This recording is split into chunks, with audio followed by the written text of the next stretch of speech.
You know, I thought I was prepared for this Browns season in one area, right? Where I thought this year, as we get going, it's going to be a roller coaster. It's going to be ups and downs with Deshaun Watson, with this team. And you tell yourself that, you prepare yourself for it. But when you actually get on the ride, it's a little different. You stand in line for 2 hours for Millennium, you're all jacked. When you finally sit down and they check that little seat and you're ready to go and you go up that, Millennium's got some of the best views, though. Because you just look out, you're over the lake. It's the best, man. It's the best.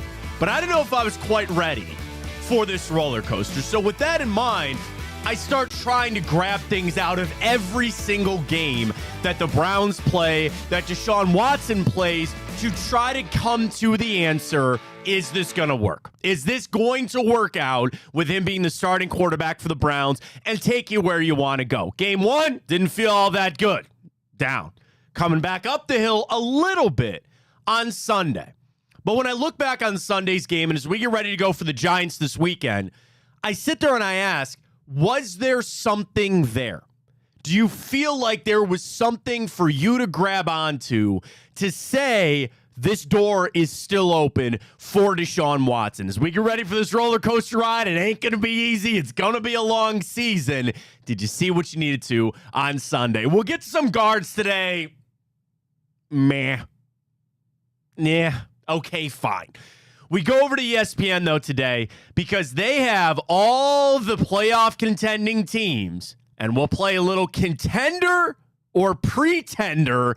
And the one thing for the Guardians, can that be the thing to drive them to a World Series title? We'll get to that. We've got NFL power rankings, and I've got a really interesting fact or fiction to run through on the NFL side of things from SI. We'll get to that. We got the morning update. We'll get to our bracket for the best movie villain of all time. Yeah, we'll mess around with that grid. We'll get to time up. We got it all for you right here on Big Play. Welcome to the show, everybody. I am Matt Fontana. He is Ryan Tyler. Good morning. Happy to have you with us this morning. You can always follow Twitter. Do you want me to stop saying X? You just want me to say Twitter? I prefer X. Oh, you do? Because that's what it's called. Yeah, but nobody calls it that. You see, Elon might sell it now?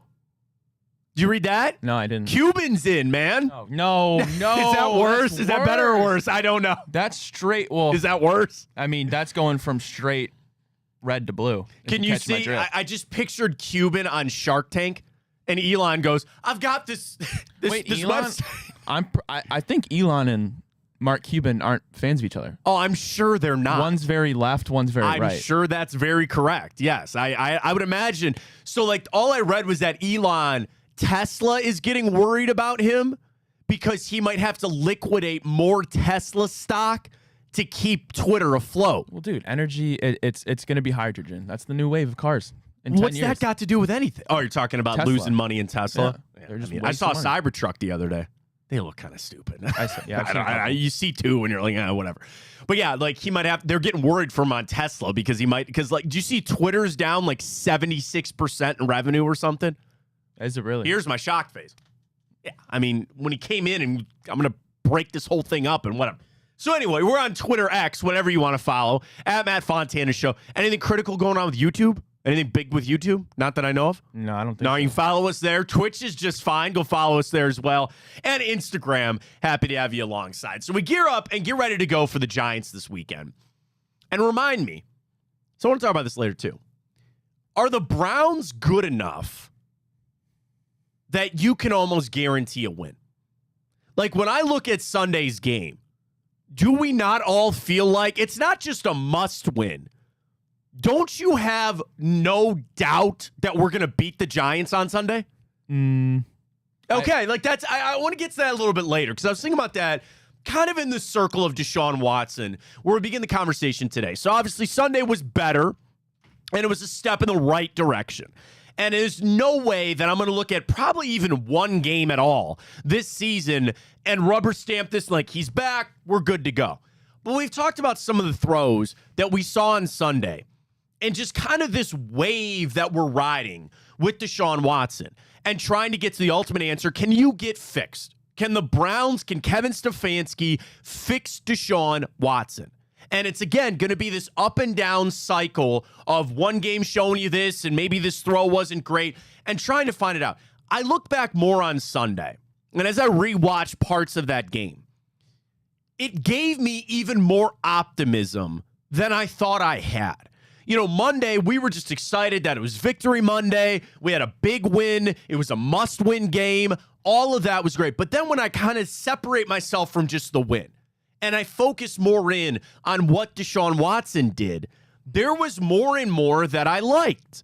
And again, there was the mistake of not going down and taking the sack, but I didn't see too many throws that I was like, what the hell were you doing? I go back to a clip, that Colts clip. Remember that Colts one where he's running around, he just chucks it straight to that Colts defender? Yep.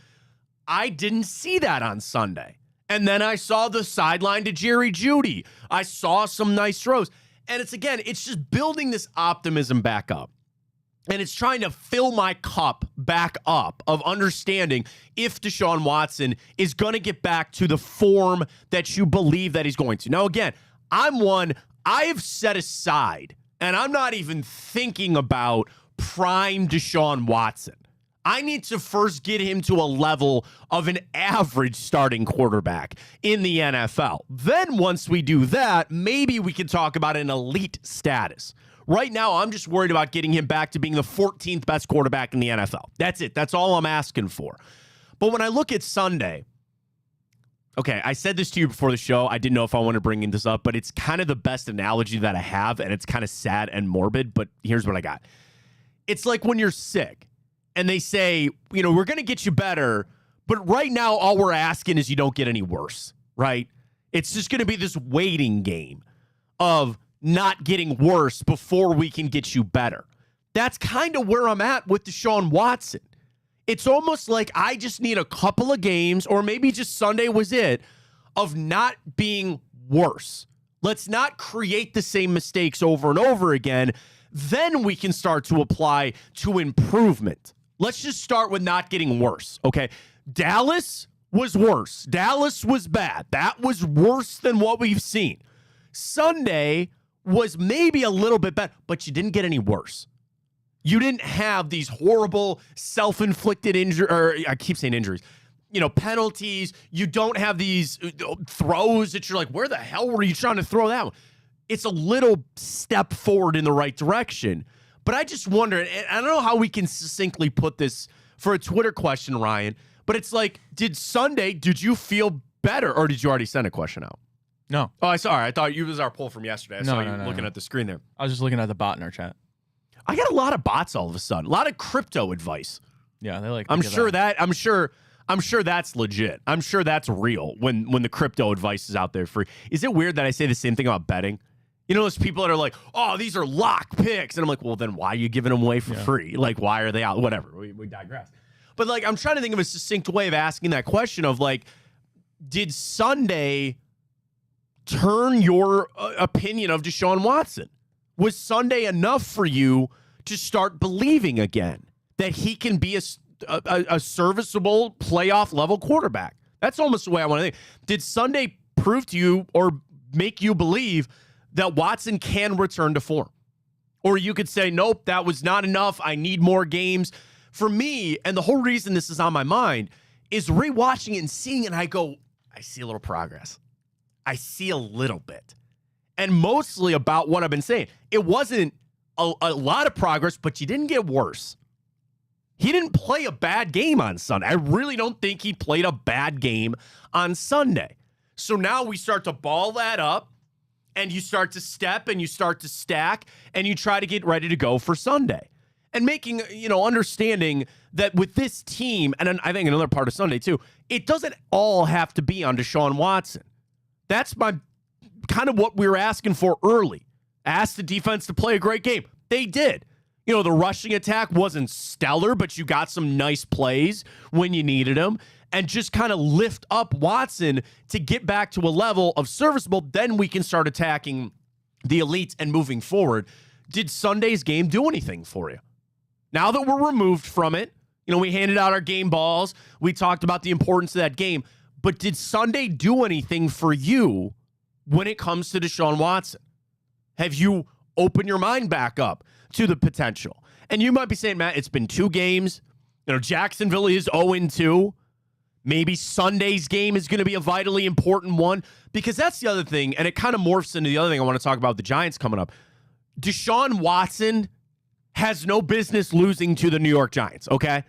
And I know that he's not where we need him to be yet, but specifically Watson, then when you add in the rest of that team, Ryan, we have no business losing this game on Sunday to the Giants. And I'm going to approach that as we get ready to go for them on Sunday. And okay, Danny Dimes playing a little bit better, and Malik Neighbors and Wan'Dale Robinson, and okay, fine. You have nothing that this shouldn't be, I'm going to say it, a cakewalk on Sunday. And I want the Browns to approach it that way. Going back to that Jacksonville game, Miles talked about the added motivation when they saw that Trevor Banks Stadium thing and all that. The Browns, I want them to enter this game on Sunday and look at an inferior opponent and take care of business.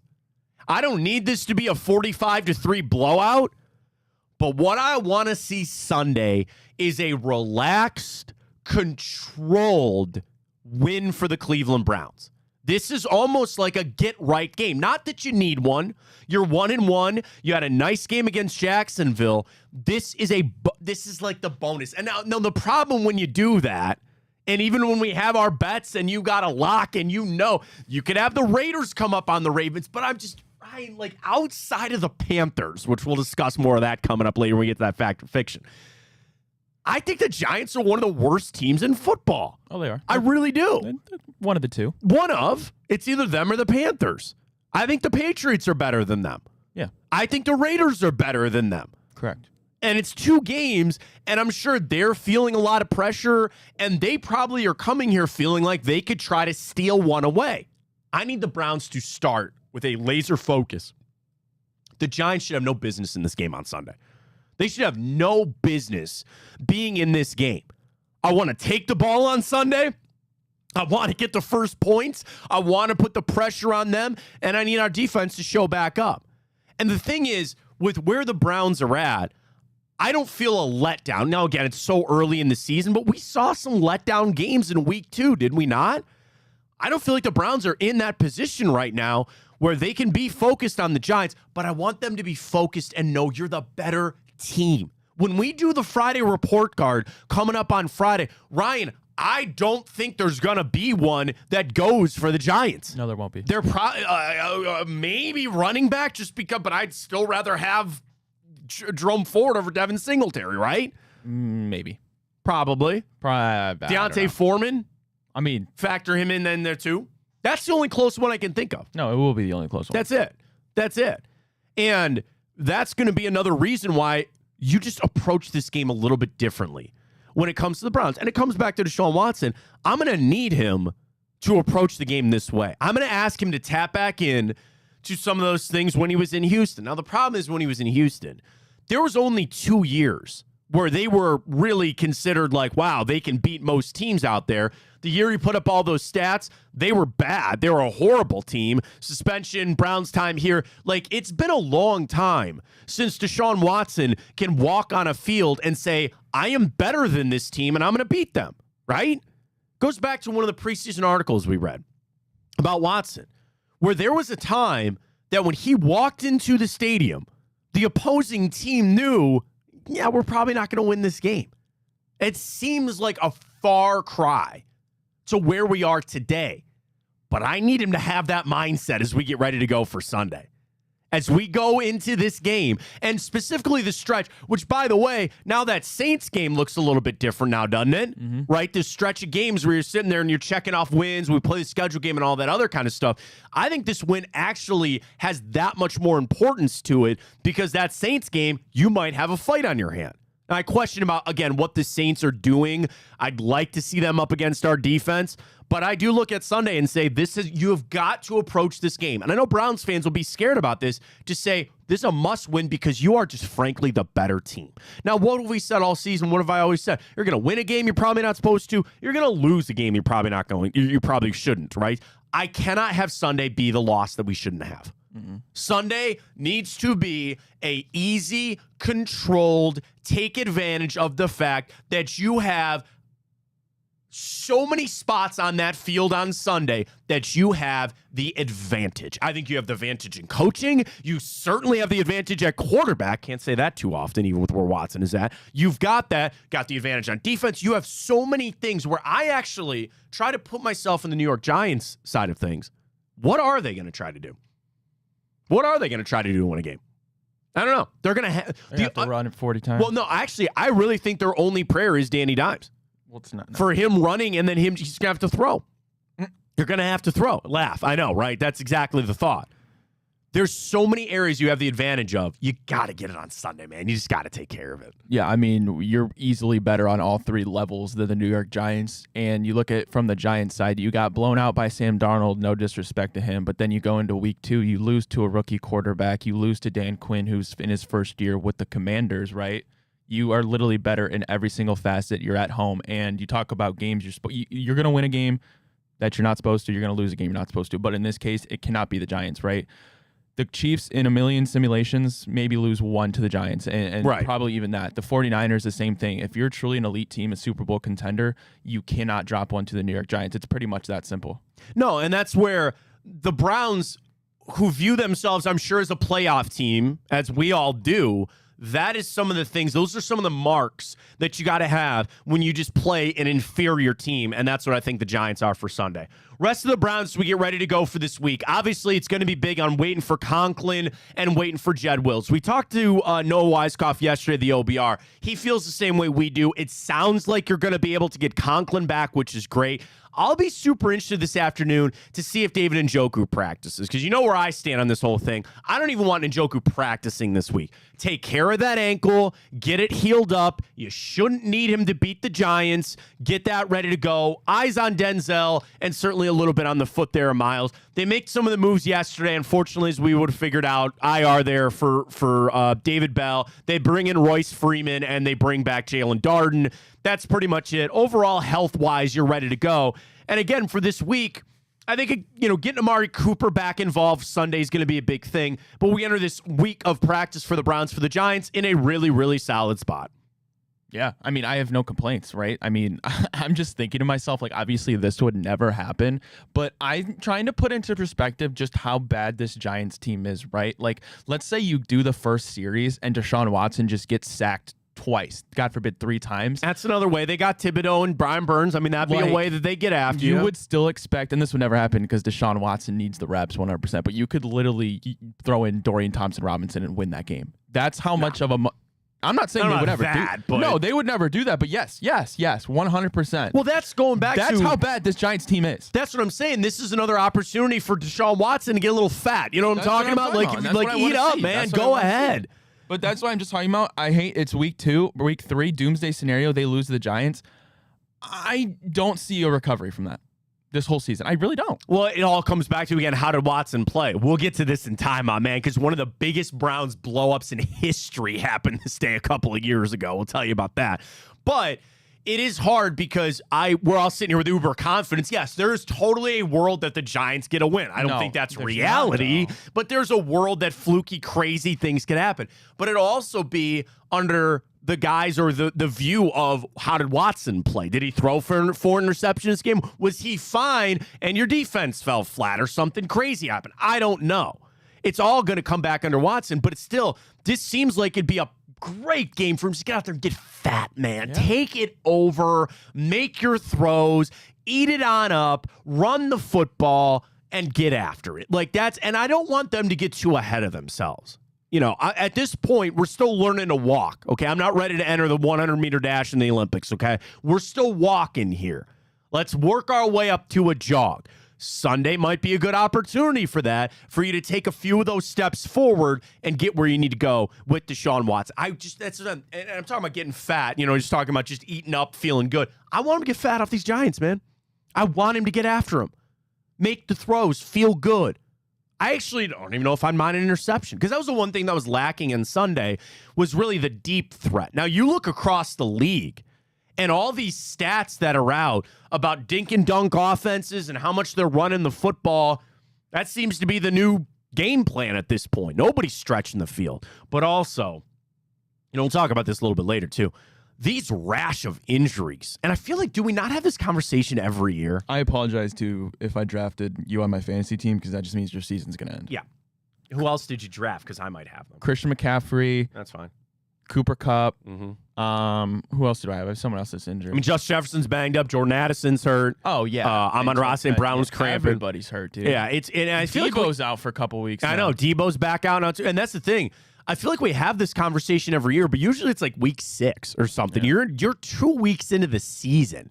Tua, all that. Like, Bryce Young, I mean, that's a different story that Bryce Young mentioned. That's in fact or fiction, though, this morning from SI. I really want to get to that coming up in a second. But final thing here for the Browns, because we tweeted this out this morning. Yeah. And we'll get to it in time up again, too. That 1 year ago today was the Nick Chubb injury. Monday night, Steelers, Minkah Fitzpatrick. Now, do you know what I tweeted 1 year ago today, Ryan? I thought that was a dirty hit. And I thought dirty from Minkah Fitzpatrick. And I called him a dirty player. And I had some people, obviously Browns fans, are on my side. Other people tell me I was an idiot. And that's not true at all. Maybe they're Steelers fans. I don't know. But all that aside, we sit here a year later. And we made the playoffs. Watson obviously got hurt too. But, it's hard for my mind not to wander, to think about truly that injury and maybe where it sent this Cleveland Browns team. And you would say it's crazy because it's just one guy.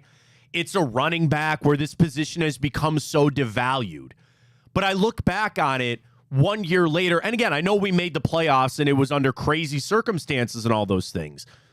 But I even have a different vision, Ryan, about how really impactful I think that injury was to this team.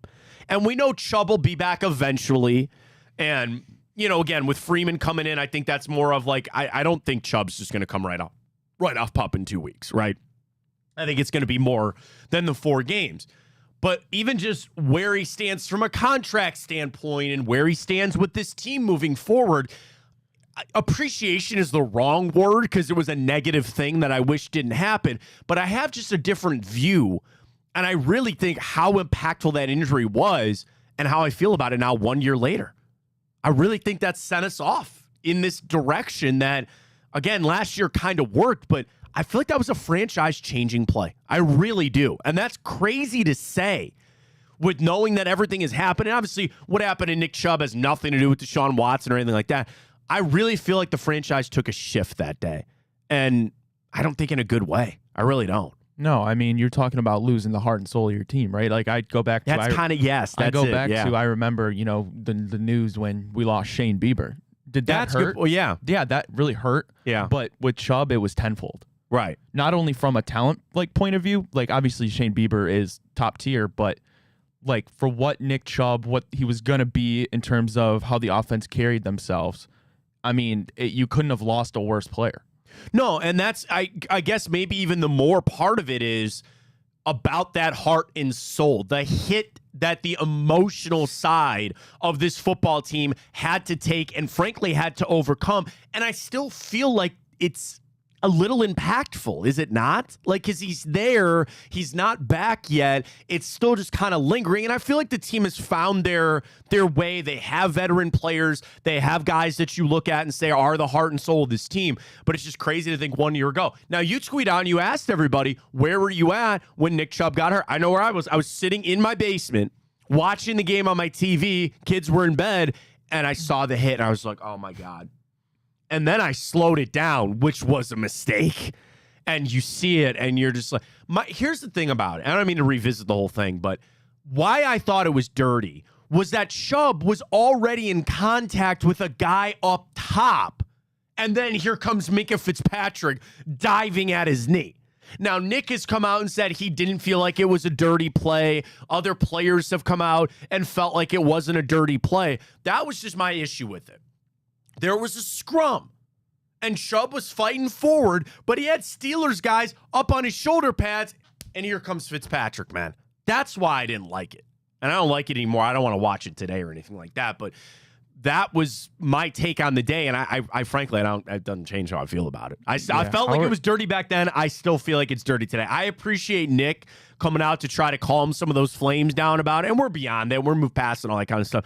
I still really think it was a dirty hit. I do. How are you with injuries? Because I can't help myself when I see a bad injury. I almost like, just part of me, like, I have to watch it in slow motion. Yeah. I have to. Yeah. Like, I know it's like, it doesn't necessarily bother me, but like, I mean, the problem, like a hit like that, I know it's career, like it could be career altering. It could be, yeah, very much so. I can't help myself. I'm like, it happened. I have to see what happened. I have to watch it. I have to put it in slow motion. You see him on the camera on the TV, and they'll pan away, or like sometimes straight up, Joe Buck will go, "We're not showing you that." They said that about the Nick Chubb one. They go, "We're not going to show you that." That's when you go right to Twitter. That's when you go right to Twitter because it's out there and you see it. Twitter, X, whatever you want to call about it. Okay. Kind of gross, but we'll get there. We'll get the chats, comments, YouTube, and us on Twitter. What's the worst sports injury you ever saw? There's one that vividly comes to my mind. Like, did I have to see it live? Are you asking? Nah, not necessarily. Not necessarily. Oh, Kevin Ware. That was exactly my answer, too. Yeah. 1,000% is Kevin Ware. 100%. Him, Sean Livingston, or Paul George? Gordon Hayward's was pretty bad, Gordon Hayward's was bad, but at least it was Do you remember Marshawn Lattimore at South Carolina? I can handle like an ankle break, but a leg break. Well, it's like when it twists and all that kind of stuff. That one's bad. There was a UFC one. I don't think it was UFC. It was MMA. The guy gets slammed on his elbow, and then he comes up and his arm. It's like, oh, we don't need to go there today. We're not going to go there on a Wednesday. People are sitting there enjoying their coffee. We're talking about Kevin. That Kevin Ware one was that was pretty bad. Yeah. That was pretty bad. Got more football coming up. We'll run through. We have CBS Power Rankings and a really interesting fact or fiction that we'll play along coming up on SI Guards. Damn. All right. Okay. I was upset because I just wanted to grab a little momentum. Is it bad that I want to go all in on a Guardians win tonight? No. Why would that be bad? Gavin, not bad. 5 innings, 2 runs, 7 strikeouts. It's kind of what you're looking for. You cranked out 8 hits just for some reason.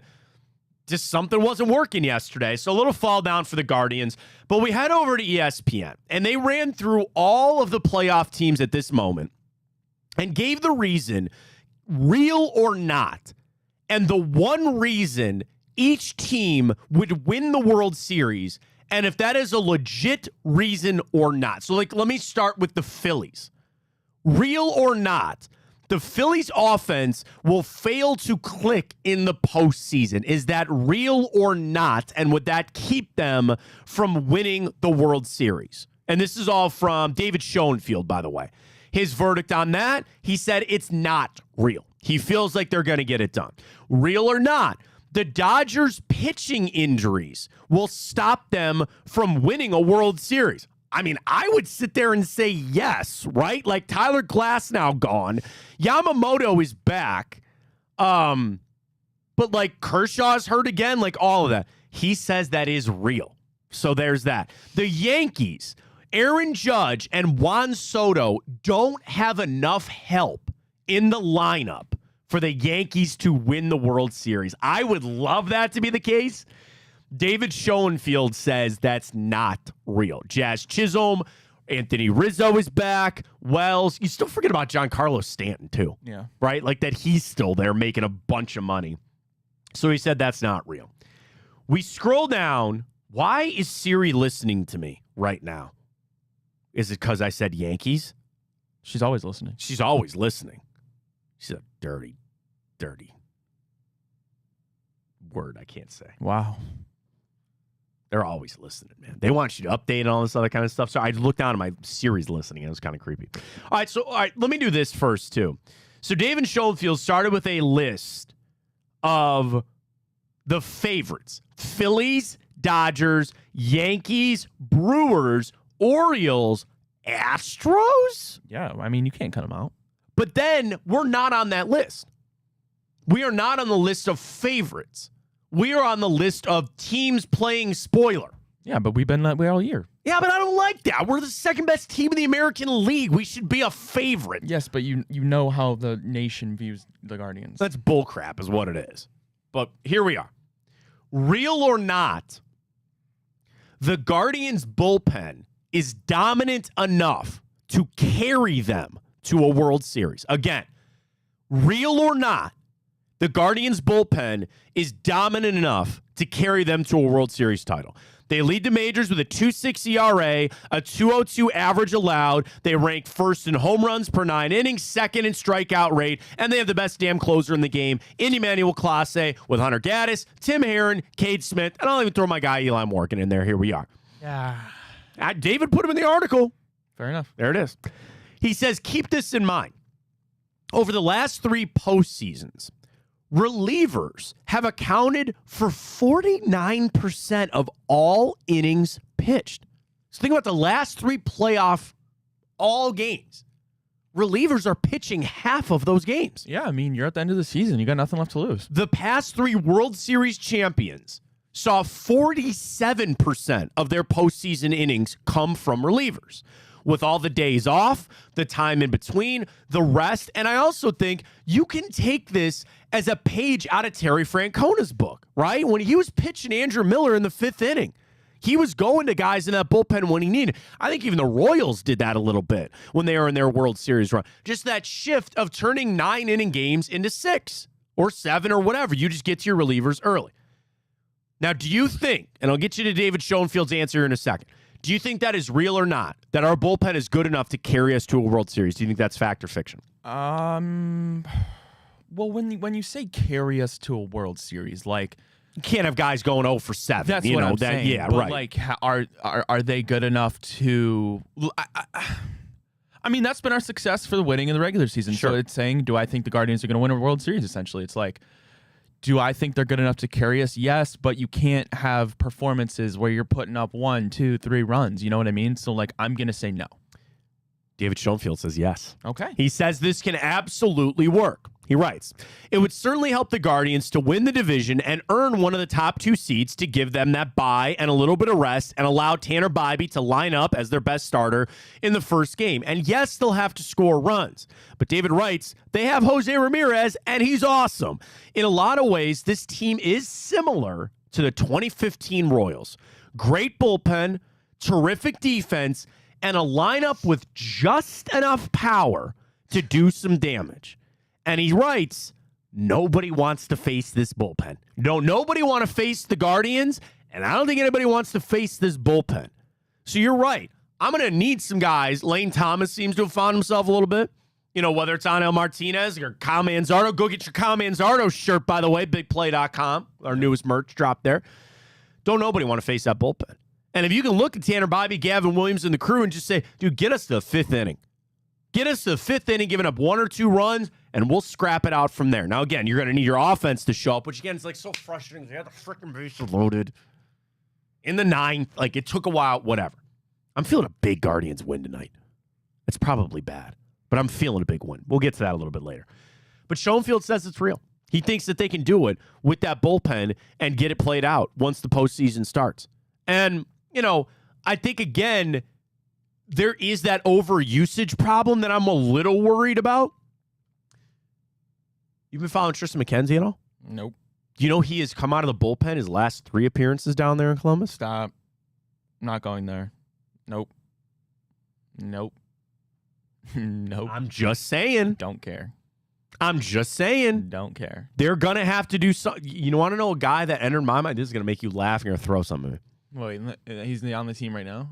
Or is this some dude that would need to get called up? He would need to get called up, but he entered my mind for a second. Karinchak? Yeah. Yep.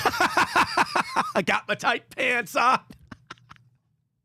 I'll take that over. I mean, maybe. I don't know. I'm just saying. I thought about that.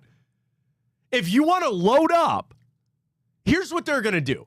Your 3 starters are going to be Bybee, Lively, maybe Matthew Boyd, maybe Gavin Williams, okay? And I'm setting Alex Cobb aside, who's got this blister, and he's going to throw. I think you move Cobb to the bullpen. Maybe Matthew Boyd to the bullpen. You call up Tristan McKenzie, maybe. And you just fortify the living hell out of that bullpen. You almost could do this. You start Gavin Williams. Bro, you're only going 3. Then I'm going to bring in Matthew Boyd. He's only going to go 3, and we'll play that on out. I know it'd be nice for you to sit there and say, yeah, I've got Garrett Cole, or, I've got some guy like vintage Clayton Kershaw. This guy's going to start, shut him down for 7 innings. Dude, if I get to 7 innings and you only give up 1 or 2 runs, I don't care how you got there. I like that little mix that they could potentially have. Let's call it for what it is, too. There's guys in that bullpen. They're not making the postseason roster, okay? I like some of the stories about, I always want to say Strzelecki, but I think he's gone, too. The other guy that's up right now. Walters? No, Walters is one. Great story. He ain't making your postseason roster. The other guy, Strom, no. Oh, my God. Ghost? No, he'll be back. You know that. Anthony Ghost. No, not Strzelecki. Gillespie's not up here. Eric Sabrowski. Oh. That one. Like, again, right now, with who's up here, Sabrowski probably won't. Strzelecki probably not back. And again, I don't know. Some of these guys aren't back up here right now. Like, what do you do with Joey Cantillo? What do you do with him? I see this chess match, and I love it. And I'm already a buyer on the Guardians. I already think they're going to the World Series. I start talking myself into some of this stuff, man. And I start sit there and saying, there's different ways to skin this cat, man. It's you throw Matthew Boyd out there, and he gives up a couple of runs. Hey, you know what? We're going to go over to Gavin Williams now. You could seriously have games that you have Gavin Williams, Matthew Boyd, and Joey Cantillo all pitched in the same game. Talk about screwing with a lineup. And some of the things that have plagued the Guardians is the third and maybe even second time through the line. Do this. Hey, Joey, my guy, Joey Cantillo, you're only facing this lineup once. I need you to get me 5 outs, an inning and 2/3. That's all I need from you. Get after that. And then again, we'll turn it over to Heron and Cade Smith and Hunter Gaddis and Emmanuel Clase. But all that is predicated on what, Ryan? You got to score some damn runs, too. Can't win the game 0-0. You got to put up some runs. And the lineup, see, that's like the opposite right now for the Guardians. I think this lineup is borderline set in stone. There's not too much messing around that you can be having right now. Once you get Quan back, which I know he went on the IL yesterday, right move, you have to get him right. Sit him down. Your lineup has got to be Quan, Jimenez, Ramirez, Naylor. I'll listen to Lane Thomas / David Fry, 5 and 6. John Kenzie Noel. Then Roquio, Hedges, whoever you want to DH. Manzardo, I think, deserves at bats. I want to see Angel Martinez get some. You're flip-flopping Hedges and Naylor. And Roquio, okay. We need to stop taking Brian Roquio out of the game. And I'm not talking about this because I know his bat, and sometimes he shows up with miraculous home runs and that kind of stuff. In the playoffs, I got to have his glove in there. Now, the problem is people get bitchy about his glove because he's had some just atrocious errors this year. We turned into the anti-Daniel Schneemann show here all of a sudden. And I know they can't just jettison him, because I think he's a good clubhouse guy and he matters. I don't need to see any time for Daniel Schneemann here in the playoffs. You can leave him in there if you're getting blown out and you want to get some rest for Jose or something like that, fine. I need Roquio to stand there. Your lineup is set. There's no games to be played there. I think the games all come with the rotation, which I think is an advantage to the Guardians. Bullpen is set. You know the bullpen? You play some of these. I have 6 guys that I would feel okay starting a game and just get me 3 innings. That's power, man. That's powerful for the Guardians. I know they DFA'd Carrasco. I'm assuming that's a ghost thing. He'll accept the outright, down to Columbus, kind of stick around or something like that. But I also think the cut down when you get to the World Series, the playoff rosters, that's going to be really interesting to see how they play that out, too. Well, just 11 days till Here the we go, season man. finale. Clinch it up. Let's go. Don't we get pushed back a day, though, because we lost? So we can't clinch on Friday anymore? Is that true? Yeah. Royals won. Did the Royals win last? Didn't they not win last night? They might have got pushed to Friday. If we lost, no, Detroit won an extra. Let's go. Oh, so we might be able to clinch tomorrow. Let's go, man. Where's Jensen? I need Jensen's tweet. He's been doing it every day. Every day. All right, here we go. 10 games left. 2 for a playoff spot. The earliest clinch could be tonight.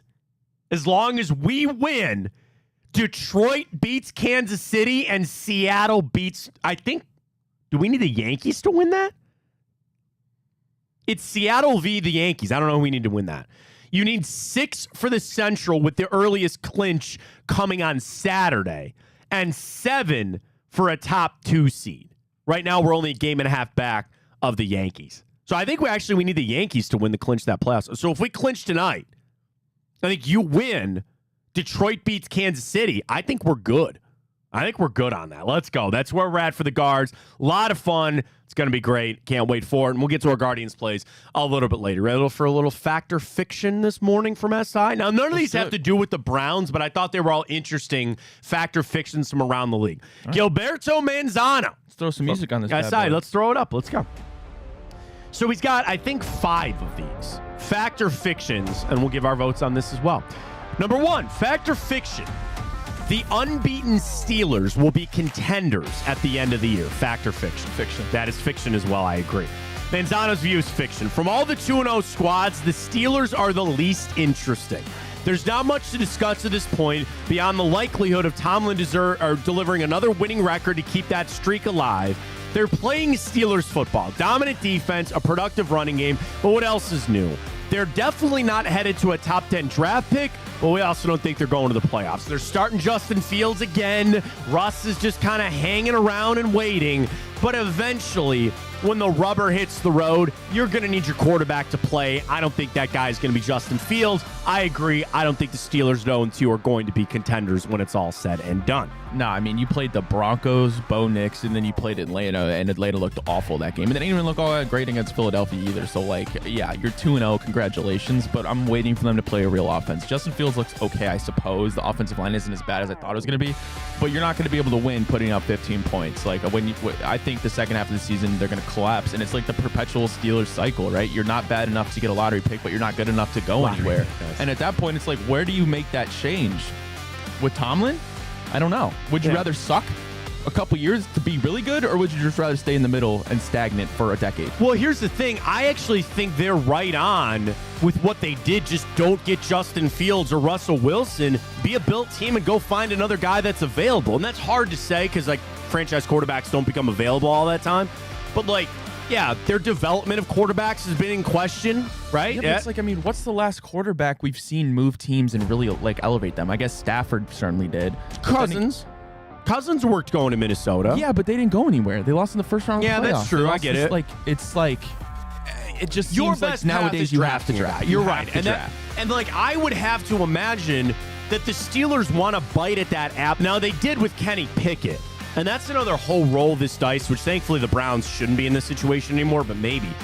Bro, that timing of getting a pick in a draft that actually has good quarterbacks, it's like threading a needle, right? Yeah, it is. And I'm of the same mindset. You are, what's one of our models on the show? You're pissing in the wind if you don't have a quarterback. You're wasting your time. So I would imagine for the Steelers trying to keep it alive, you're right, they're better off and just tank. And, I haven't really dove all the way into Carson Beck and Shadur Sanders and Quinn Ewers and Dylan Gabriel and all the quarterbacks coming out in this draft. Cam Ward. Yeah, maybe. No, he'll be a first-round pick. Yeah, no, I believe you.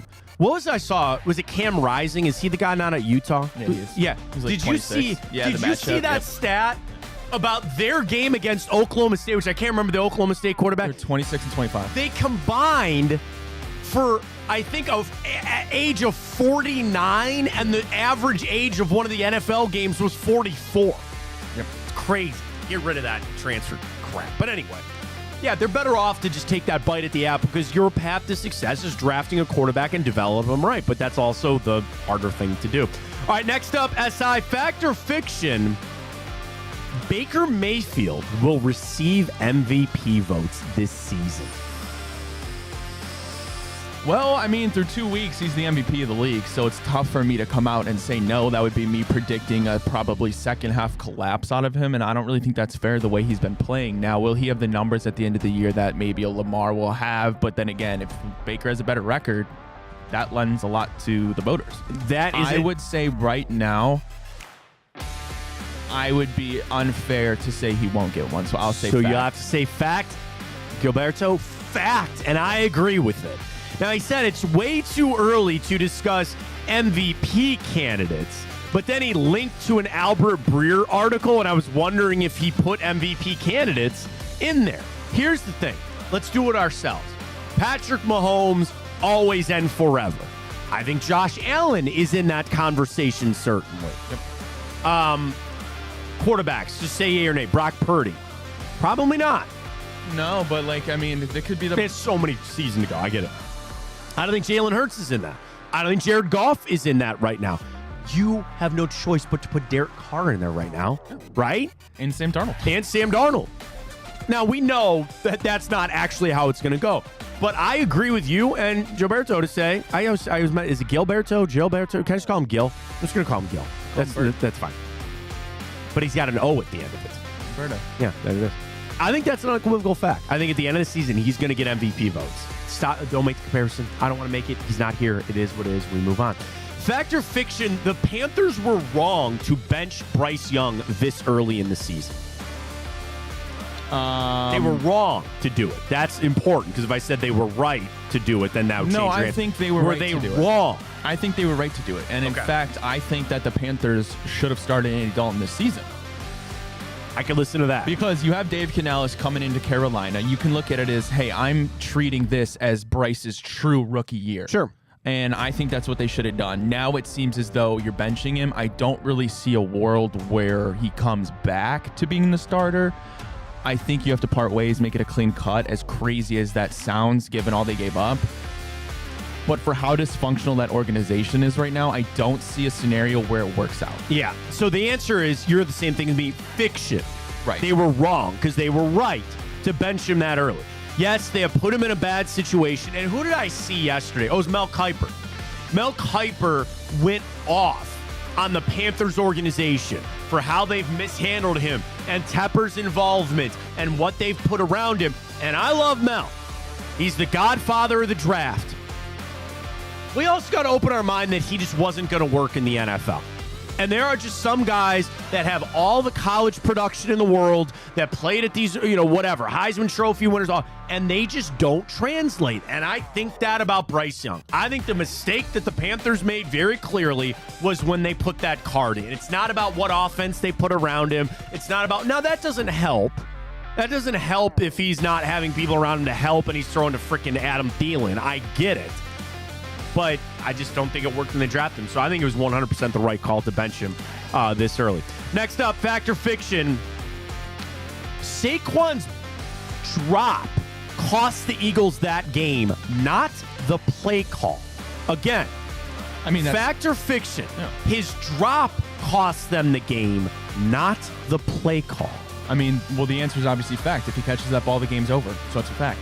That's you can argue about whether or not the play should have been called, but if he catches that ball, game over. That's what he says. And I thought that was an interesting take, knowing, again, with what Kirk Cousins had to do, because you're right, he catches that, the game is over. You could have still stopped him on defense. You could have run the ball to bleed out some more time and all that kind of stuff. But it's an unequivocal fact. He catches that, the game's over. Yeah, and you don't have to worry about it. You can question the play call, and in fact, I saw this stat. Saquon Barkley has the most drops for a running back, I believe, since 2019. Now, you can question the play call, but inevitably the question was, is it Saquon's, or did he drop the pass, right? That's how he worded it? Yeah. Then, yeah, it's a fact. Yeah. Final one here. Jaden Daniels will win Offensive Rookie of the Year. Fact or fiction? He got the win. He ran one in, looked pretty good. You know your contenders. Caleb Williams, Marvin Harrison, Malik Neighbors. It'll be Malik Neighbors. Seems to be that point. I actually think it's going to be Harrison. No, you saw what he did Sunday, man. He has a couple more of those games. And the Cardinals project to actually be, outside of the Bears, probably the best of those teams. Going to be better than Washington. Certainly going to be better than the Giants. Yeah, but I don't think that record plays in nearly. Oh, I think it does. I think it does. If you're doing that as the number one receiver on a playoff contending team, which now I think Arizona's going to be, it's going to open up with the Rams. Here's the thing, I can make the argument Malik Neighbors is way more to the Giants than Harrison is to the Cardinals. But more to a 4-13 team as opposed to a team that might make the playoffs? Listen, if Marvin Harrison puts up continuous numbers like he did, then sure, it's going to be Marvin Harrison. But Malik Neighbors through 2 weeks, just last week, had a 100-plus yard game and a touchdown. Marvin Harrison at 2, I get it. but he had more catches, and he had a much better week 1 than Marvin did, catching 1 pass for 4 yards. Well, and then the other thing about the Commanders' schedule, which Gil writes, they got us, the Bengals, the Ravens, the Steelers, the Titans, the Falcons, the Bears. I mean, they have, and then they still have to play Dallas and the Eagles in their own division. If Malik plays 16 games, he's the offensive rookie of the year. You think so? 100%. All right. Can we get odds on that? Hang on here. NFL offensive rookie. Sure as hell ain't going to be Caleb Williams. Are you sure, though? No, obviously. Are you sure? It could turn around. It could be. He could. But not a single touchdown through 2 weeks. That doesn't lend well. All right. I wish they would just list this favorite. Do you know who the favorite in Vegas is right now? Probably. Is it somebody we named? Yeah. Yeah, it's probably. Well, I'm assuming it's very well possibly could be Jaden Daniels. It is Jaden Daniels. Because he's a quarterback. Plus 350. Next, plus 325. Is it still Caleb? No. Yes, yeah, I would agree with that. It's probably Marvin. It is Marvin Harrison. I get it. Third at plus 350. It has to be Malik. No. So, okay, is it another quarterback? Yeah, it's Caleb. It's Caleb Williams. Oh. So your top three are under a blanket here. Plus 300, plus 325, and plus 350. Daniels, Harrison, and Caleb Williams. You better run and grab your Malik Neighbors right now, Ryan, at plus 800. Because that's the thing. Those three were the clear top 3 favorites at the beginning of the season, were Caleb, Jaden, and Marvin Harrison. Now, I'm banking on, from what I've seen through 2 weeks, that trend to continue, and that would lend to Malik Neighbors, honestly, running away with this award. Xavier Worthy's plus 1,300 with some value. No. Brian Thomas plus 2,500. No. Bo Nix plus 4,000. Absolutely not. As is your guy, Lad McConkey, Keon Coleman. I would put, and you know what? Now that we're talking about, maybe I will. I'd put some change on Malik Neighbors. Plus sure. 800. Barring an if injury, you're believing it, if Malik you're a believer. Neighbors plays 15 plus games, that's his award. Yeah. No, I still, and the thing is, what are we both debating here? Wide receivers. That's a quarterback award, is it not? And especially with Caleb and Jaden Daniels starting week 1 right out the gate, they already had a lead. They already had that advantage. But I mean, there. last year, CJ Stroud obviously won it, and he had the best rookie season we've ever seen. But like, Bijan could have won that award if CJ Stroud didn't go bananas. Yeah. No, that's, again, I get it. I think there's a little mystique around Harrison, too, for how everybody felt like he was going to be, how good he was going to be. So we'll see. Get your bets in there and see where it goes. All right, final thing here. Let's run it over to CBS Sports Power Rankings Week 2. Let's go. Number 1. You want to guess? Chiefs? That is correct. Number 2. Bills? Yep. 3. Is it shocking? No. They're 2-0. Oh, they're 2-0. Yeah. CBS Sports is true on where they don't have any 1-1 teams ahead of the 2-0 team. Okay. All of the 2-0 teams are, well, I shouldn't say that. The 49ers are ahead of the Chargers and the Steelers, who are 2-0. Okay. But the top 7 are all 2-0 teams. How about them Texans? Texans are 3. Bucks are 4.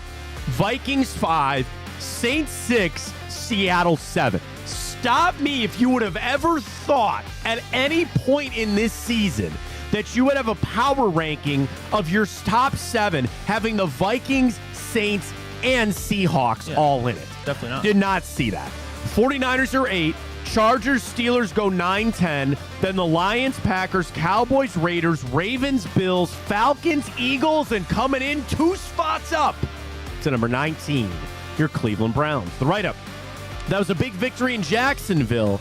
Defense came up big, and Deshaun Watson was better than the week before. Fair enough. That's all I can ask for. It's a long marathon. It's a long marathon. It is a long way to go on the season there. But at 19, I think pretty solid there for the Browns. They get geared up and ready to go. Our Twitter question is up. At Matt Fontana Show. Did Sunday's win over Jacksonville give you any more belief on Deshaun Watson? Yes, I'm more optimistic. Nope, I need more proof. Or I'm pessimistic on where it is. I'm going to vote optimistic. In this wave, in this sea of the ups and downs with Deshaun Watson. You know, all I got Sunday, Ryan, was like a reprieve. Mm-hmm. And it's kind of like I'm warding off the news that I don't want. And that news is Deshaun Watson stinks, and he's not going to be the starting quarterback for the Cleveland Browns for the future. I'm fighting that off with a stick, trying to just push it away for one more week. Do you know what happened on Sunday? I got my week of reprieve. I got my week that I held off the idea that Deshaun Watson isn't it. Now, eventually what I would like to happen is exorcise that demon. Okay, call the priest, get him in here for an exorcism. Great flick and one of the best themes ever. I've done that bracket in the past. Best movie theme of all time. Like songs? Yeah, like Star Wars, Jaws, The Exorcist, Halloween. Yeah, there's some good ones out there. I want to exercise that demon of pushing aside the idea, the notion that Deshaun Watson can't be the quarterback for the Cleveland Browns from a skill standpoint, on the field standpoint. All I got this past week was just 1 week. I don't got to deal with it. It doesn't mean anything for next week. It doesn't mean anything in the grand scheme of it. It is steps forward. But all I got, Ryan, was a week that I could just say, get away. Get away. Can't have that conversation. Now, he plays bad against the Giants. Those demons are going to come right back. And that conversation is going to come right back. And I just need week over week of avoiding that conversation and keeping that conversation buried for as long as I can. Eventually, it's going to come to a head. Eventually, you're going to have to decide if he truly is the guy or not. But right now, at least for this week, I don't have to have that conversation. Yeah, I mean, I'm more optimistic than I was a week ago, right? I mean, I was in a very, very, very low point, as we all were with Deshaun Watson after what we saw against Dallas. But, like, at the end of the day, he came out Sunday. He led the team to a win, whether it was, you can debate what percentage was his, the credit goes, but, like, there was no denying, one, the pocket presence was better that we talk about, right? He was decisive. He made a lot better throws. His accuracy was better. Now, were there mental mistakes again? Yes. You have to take that sack. You can't just throw the ball away. You got to let the time tick. And that's one of those things, like, does that get fixed with time reps as well? Right, I hope so. Because you're a veteran, that's probably something you should know. I'm not sure you just lose that like recognition. But at the end of the day, how could you not be more optimistic? Right, you got to get it figured out. And that's the steps in the right direction that we talk about. It's what you want to see. We'll get to it. I want to see the morning update. Ryan's got all the stories. Do you have the Marshall head coach making his pitch? No, Did you see that? I saw something. Charles Huff, he's the head coach of Marshall, who Ohio State will play the Thundering Herd. Best Marshall player in history. Randy Moss. That is correct. But also, was that not, who's the, it was Byron Leftwich. That's right. Remember when he broke his leg and they're carrying him down the field? No, I don't. You don't remember that? You never seen that clip? I mean, what year was that? Oh, late 90s, I think. Yeah, so I was not alive. Right? That was Byron Leftwich.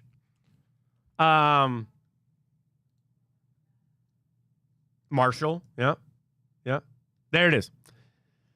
In the 2001 GMAC Bowl against East Carolina, he was remembered being carried by offensive lineman Steve Sculio after breaking his left tibia and taking them down the field as he rallied a 17-point comeback. Oh, no, I'm sorry. No. That was in 2002 against Akron. Marshall still lost the game, but he rallied a 17-point comeback on a broken leg. That was Byron Leftwich. But you're right. Randy Moss is the best answer. Randy Marsh is the best Marshall player ever.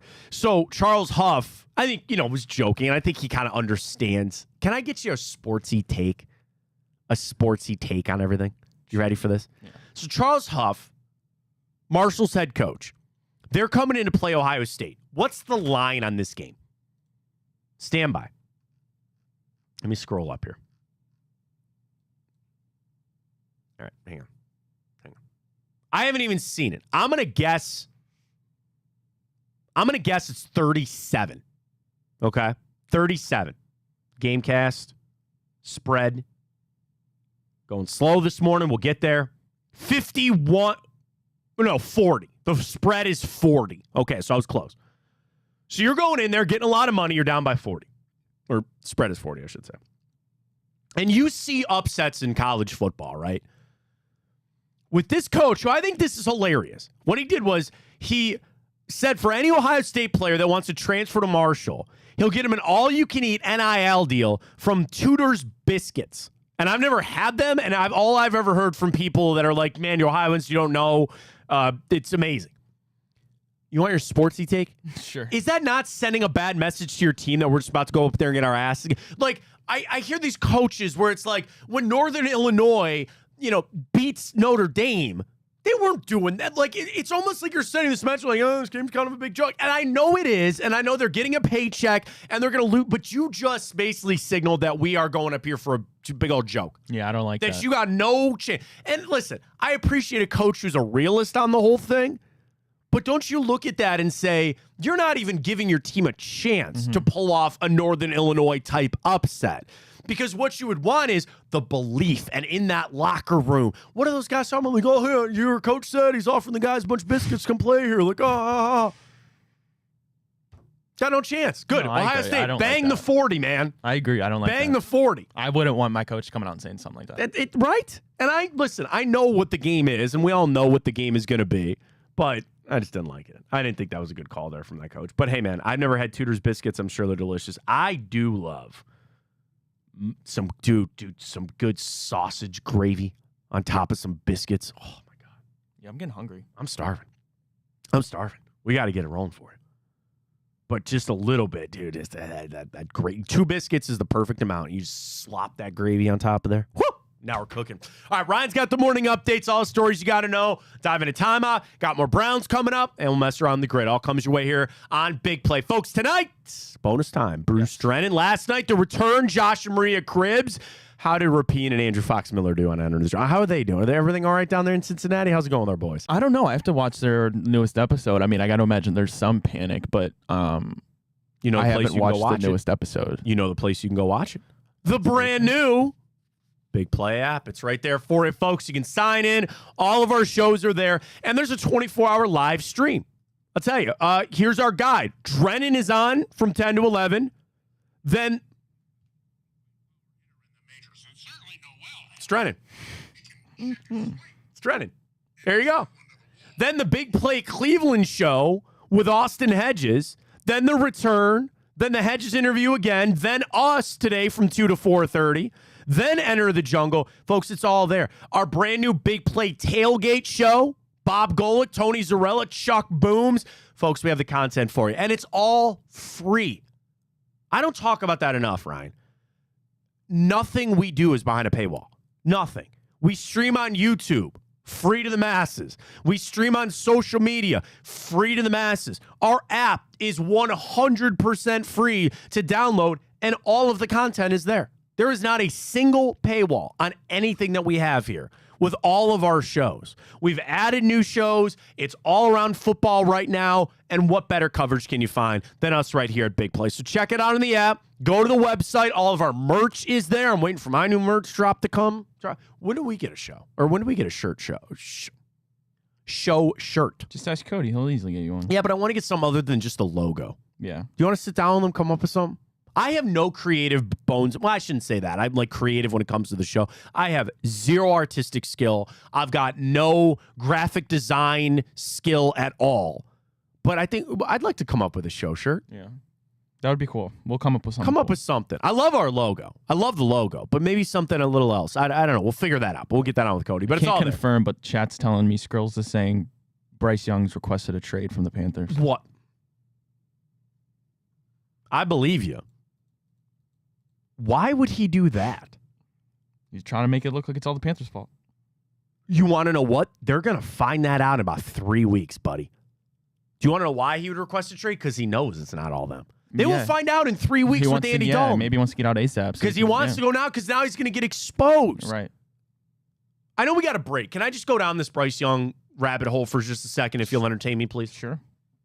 I am very sympathetic and understanding to the crap, cover the kid's ears, shit situation that he is in, okay?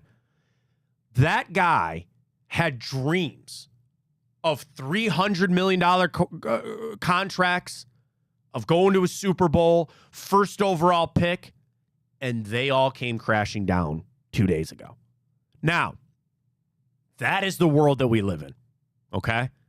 At some point, someone told me this a long time ago, you're going to have your dreams dashed one way or another. That's life. But the thing is, for him now, what is the best path? Okay, he wants to request a trade away from the Panthers. Why? He is going to put all the eggs in his basket, and his agent is on the phone calling everybody saying the Panthers are a dumpster fire. It's their fault. Their offensive line sucks. Their receivers suck. All this other stuff. Eventually, he's trying to do what? He's going to try to go the Trey Lance route, okay? Ryan, I would almost say I've seen more out of Trey Lance than I've seen out of Bryce Young. And there's some physical things with Trey Lance that gets you excited. Now, I'm sure there are other teams out there that still had a pre-draft evaluation of Bryce Young being the best quarterback in that draft, which is now laughable seeing what CJ Stroud has done. But still, having that first-round grade, there will always be a team out there that's willing to trade a fourth-round pick for you or get you to a new situation, when in reality, it just might not freaking work, man. Can I play? I haven't heard this yet. Can I play the Mel Kiper rant? Yeah. Do you have it? Yeah. Yeah, please do. On the field is a... Sorry, let me start it. Can you pull up the video? Or I think it's mishandled is the word, because when you drafted Bryce Young, you knew he was an outlier. You know, like Russell Wilson was bigger, right, taller, but only 5'10 and 3/4. That opened it up for the 5'10 quarterback. But Russell Wilson was 205, 208 coming out, not 180. Okay, Kyler Murray, because of Russell Wilson, became the number 1 pick overall, different body type than Bryce Young. So you knew Bryce Young, not only short, but small, diminutive quarterback, needed help, right? Also continuity. You draft a quarterback. Everybody said he's got this great infrastructure in Carolina around him, right? He had it in the Alabama. Head coach, the coordinator, the quarterback coach, everything's there, the senior assistant, everything's in place. And then you see him beat CJ Stroud on the field as a rookie, right? If you take out the 3 games he threw multiple interceptions, he was 5 touchdowns, 6 touchdowns, 3 picks, okay? Had some decent games last year, okay? But then you go into this year, you change everything because CJ Stroud's doing so well in Houston. We got to destroy this thing. We got to blow it up and start over because, CJ Stroud's doing so great in Houston. These coaches aren't getting it done. So we bring in an offensive coach who was with Baker and others, right? Bring in a new pass game coordinator, new quarterback coach for Bryce Young. Then we don't play him in the preseason. We play him 1 series in the final preseason game against the AOGs. None of those guys are playing for Buffalo, by the way. They went 1 series down the field and they're rah, great. We got it. We accomplished everything we wanted to. I love Mel. I'll give you a little Kiper, by the way, CJ Stroud played in on 2 Bryce Young. preseason games this year. Okay, he played 4. Derek Carr played in 2 preseason games. Why? Because Clint Kubiak was coming in with a new offense, and Derek Carr is a veteran, played in 2 preseason games. Bryce Young played 1 series of a final preseason game against the nobodies on defense for the Buffalo Bills. Does that make sense to you? When in 2 games in, we're saying he can't play? Yes, his confidence was shattered, right? Yes, he does need to sit behind Andy Dalton for a little bit. But to blame this on Bryce Young is ridiculous. The blame here goes to the organization, the owner, for mishandling. Sure, I understand. Like, Mel, they did not help the situation. But eventually, don't you need to see something out of Bryce Young? Don't you eventually need to see something where he can... Now, that's hard to do, is to go to a rookie quarterback and say, hey, we're going to put this all on your shoulder. Look what the Bears did. All they did was put pieces around Caleb Williams to help him. I don't think he's got a good coach there either, but that's neither here nor there. Like, yes, I understand that the Panthers have misstepped every single part of this. And frankly, I don't care. They can stay in purgatory forever, right? And all that is worst bust draft pick. All it does is knock down some of our crappy picks or whatever. And it might be trending that way. But I also just have a base that I don't think Bryce Young can play. And I don't want to take this shot at Mel, because he's the best.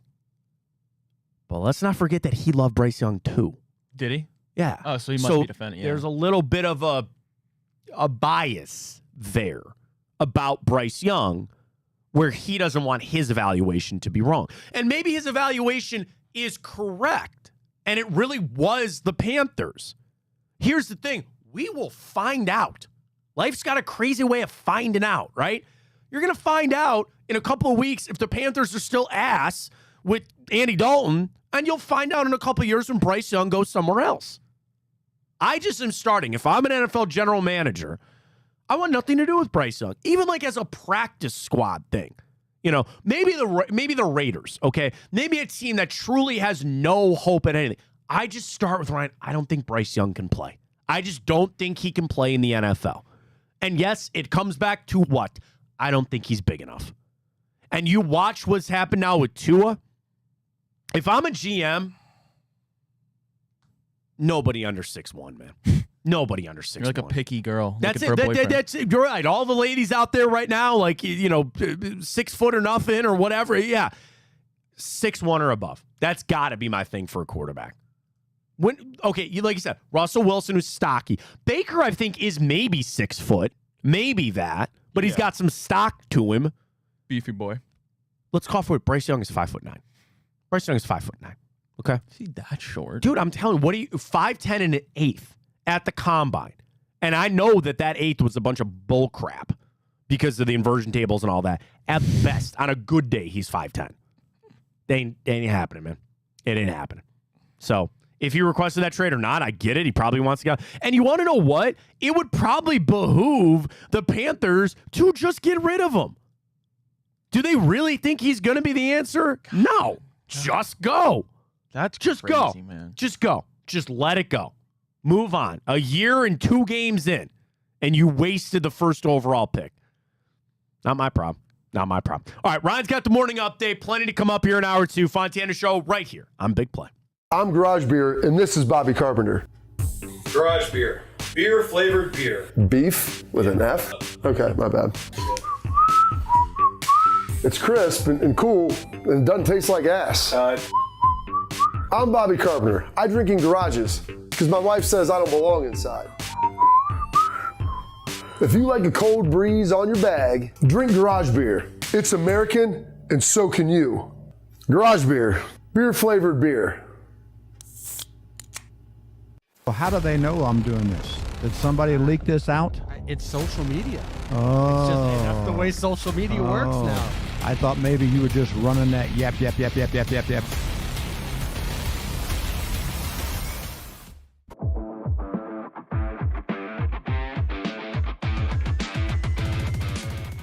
Even though our strength of schedule is number 1 in the NFL, I think we have the dogs up front. We have the dogs in the back as it relates to our defense. Our defense alone keeps us in these games. Not even talking about offense. Let's just say Deshaun Watson isn't there. We got dogs on the defensive side that's mirroring the potential of the Ravens from 2001 or 2000 Ravens with Jamal Lewis and the boys and Ray Lewis and those guys. Right. They won, again, no disrespect to Trent Dilfer, but they won without a high-powered offense.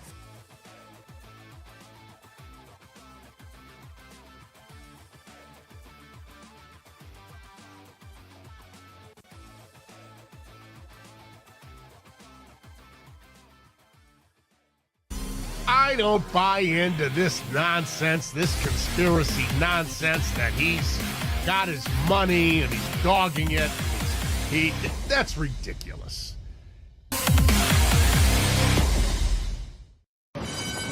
They're off in the Kentucky Derby as Authentic takes them around the far turn.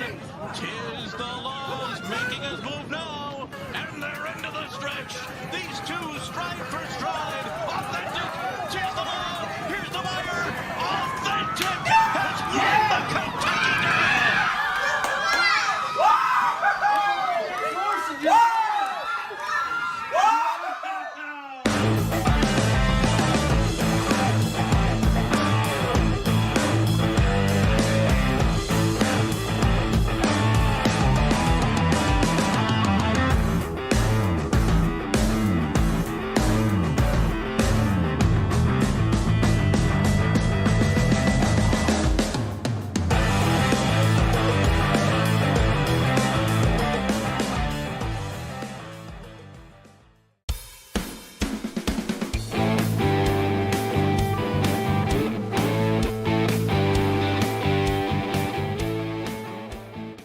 All right, welcome back, Fontana Show, right here on Big Play. Follow us on Twitter, X, at Matt Fontana Show. We're always up on YouTube. You can check us out on Twitch, Instagram. We're all over the place, including the brand new Big Play app. Check it out there. Ryan's got the stories. Get to the grid. We'll get to a little bit of time up as well. More Browns to dive into. Ryan's got the stories. Let's get to it. Alrighty, Matt. Well, you can't win them all. The Guardians fall to the Twins 4-1 last night. Gavin Williams goes 5 innings pitched, 5 hits, 2 earned runs, 2 walks, 7 Ks.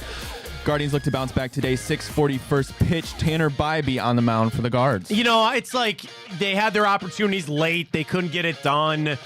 I really think the slow starts kind of, you know, the negativity creeps in a little bit. We're like, Gavin, I don't think pitched all that poorly, you know?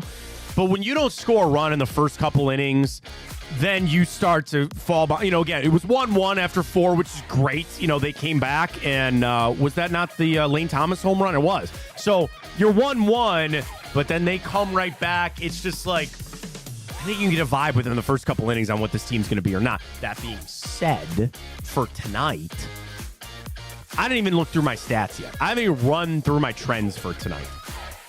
I'm feeling the Guardians -2.5. They win by 3. Do you like that? Bailey Ober, who's not bad, is on the hill. Tanner Bybee for us. We'll get to our plays later. I need a Guardians win tonight. I got to get it tonight. Over under 7.5. Maybe a little under action again. 2 good pitchers on it. Let's see what it is. But anyway, yeah, can't win them all. Sucks, but that's what it is. Alrighty, well, the Miami Dolphins have officially placed quarterback Tua Tagovailoa on the injured reserve Tuesday. This comes after he suffers his 3rd diagnosed concussion of his NFL career. Of course, per the NFL rules, Tua must remain on the injured reserve for at least 4 games. It's a lot of the conversation about what he should do or shouldn't do. It's up to him, and I think it's going to be hard for him to rationalize the idea of continuing to play, but I'm sure he loves the game. I'm sure he wants to continue to keep playing. He's got all the money tied up at this point, and if he's forced to medically retire, he'll get that money. But now the Dolphins also have to understand to protect themselves. They ain't winning anything with Skylar Thompson and Snoop Huntley. They're just not. Do they make a splash and go try to trade for somebody? Does Jimmy Garoppolo do it for you? I'd rather feel better about him. There's at least some system relevance for what Mike McDaniel runs.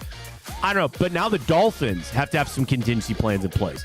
I know there's a lot of people that kind of rip them to sit there and say, how did you not have something in place already? If you're the Dolphins, Matt, do you not think it would be a decent idea, depending on what the asking price is for Bryce Young? No. Obviously not to start this season. No. I mean, if you're, I'm just saying, if you're the Dolphins and you might have to move on from Tua after this year, they'd be better off going to get Trey Lance out of Dallas. Okay. Now that Dak is signed up, why don't you go get Trey Lance? Again, I'm connecting dots of McDaniel back to Shanahan. Well, Trey Lance was there. I'd rather take a shot at Trey Lance, to be honest with you. If you trade I'm sorry, 4th rounder for Bryce Young. I will fully admit that I have this bias against Bryce Young, and I feel bad for the young man. I know it's a bad situation. I just don't think he played. Bro, I'd rather trade for Aiden O'Connell. I'd rather trade for Trey Lance. I'm serious. Aiden O'Connell. He's had better games on an NFL field. I'd rather go get Nick Mullins. I would go rather trade for almost any backup quarterback but we're not other than Trey Lance. Yes, but a guy like Nick Mullins, that's a floor move. I'm talking about for next year, a potential ceiling move. I don't think so. Here, ranking the 32 backups. Dude, stop. I'm talking about a project you give up a 5th or 4th for a Jake not Browning, even 2-year removed Gardner number 1 Minshew, overall pick, who's in the Flacco. worst organization in the NFL. You Sam imagine Howell. that turnaround. You lose Tua, you're able to go bounce. Drew Lock. I'd rather go trade for Drew Lock from the Giants than go get Bryce Young. Carson Wentz is still the backup at Kansas City. Go get him. Josh Dobbs, San Francisco. Jimmy Garoppolo, the Rams. Already talked about. Mason Rudolph with the tight. Okay, now that's getting a little crazy. But you know what I'm saying? Like, there are guys I would rather go get. Bro, and they never trade him because it's in division. I'd rather go get Mac Jones. Stop it. Out of Jacksonville. Stop it. I'd rather do that. Stop it. I think Bryce Young is cooked. Final one because it's going to make you laugh. Go get Kenny Pickett out of Philadelphia. Who has bigger hands, Kenny Pickett or Bryce Young? Probably Bryce Young, to be honest with you. You want to do that quick here? You do this. Google Kenny Pickett. You get up Kenny Pickett's hand size. I'll get Bryce Young. Go to their Wikipedia. 8 5/8 inches. 8 and what is it? 8 5/8. Dude, he's got almost an inch bigger hands. Bryce Young is at 9 3/4. Oh, that's over. 5'8". Yeah, that's over. He's got over an inch bigger hands than Kenny Pickett. The only problem is he's a lot shorter. What's Kenny Pickett's height? Isn't he 6'1", 6'2", something like that? Sorry, I'm putting that back on you. Let's see what Google has to say. Kenny Pickett height 6'3". Yeah, man, those are small hands for 6'3". Go get anybody but Bryce. And I'm talking about, you and I are a little bit different on this whole thing. You're talking about the future. Yes. I'm talking about the right now. Okay, well, let me see this. Just answer this straight up. Sure. Would you trade, if you're the Dolphins, would you trade a 4th round pick for Bryce Young? No. Because I think you can get a better quarterback with even more tread on the tires for the future for a 4th round quarterback. And there was a really interesting article. Who? I want to say on ESPN. Who are you going to get for a 4th round pick right now that you think is better off? You could get Trey Lance for a 4th round pick. Wouldn't that be an upgrade for what did Dallas give up to get him? I think that's a good alternative, too. I'm not saying that it's not. Dallas traded a 4. Yeah, I think that Dallas would be a good move traded him a 4. And he's a free agent after this season. Just get your 4th back Trey for him Lance and move is one on. thing, but when you're talking about other quarterbacks like Nick Mullins, I mean, come on. I'm just saying, like, that is all under the, the prediction you're predicating that Tua's not coming back, right? But I think it's also crazy when you look at Miami that they just didn't feel like they needed to address that this offseason.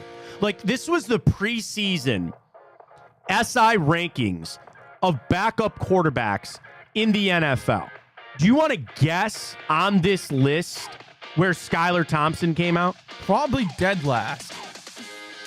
Well, they only had 31 on here. Or no, Jake Haener was. Here. Okay, he wasn't on here. Why is he not listed as Miami's backup? Oh, they listed Mike White as their backup. He was 24th. But it is Skylar Thompson who gets to start now. They could have gotten Jameis Winston. Now, thank God they didn't. They could have got Joe Flacco, and they don't run the same offense in any stretch of imagination. But what did Indianapolis do? They had a young quarterback with injury problems, and they signed a competent backup. What an idea. What an idea. What a novel idea. What do the Cleveland Browns do, Ryan? You had a quarterback coming off of injury. What did they do? They signed a competent backup quarterback. Yes, but this is they'd be better off coming to get Dorian Thompson-Robinson. I'm not getting rid of DTR, but they'd be better off calling to get Dorian Thompson-Robinson than they would Bryce Young. For a 4th. 3rd, I'm talking. 4th, probably not. But a 3rd, I would talk. You talk to her? Now, the thing is that not the name of her podcast? Mm-hmm. How's that going, by the way? I have no idea. You're helping out a potential AFC playoff team. Got to factor that in too. I wouldn't do it, but if I'm Miami, I'm looking everywhere except Carolina to get Bryce Young out of there. That's not happening. Alrighty, well, a reunion in Kansas City. The Chiefs announced they are signing Kareem Hunt, of course, our old friend. This comes after Isaiah Pacheco broke his fibula in their win against the Cincinnati Bengals. He's expected to be out 6 to 8 weeks.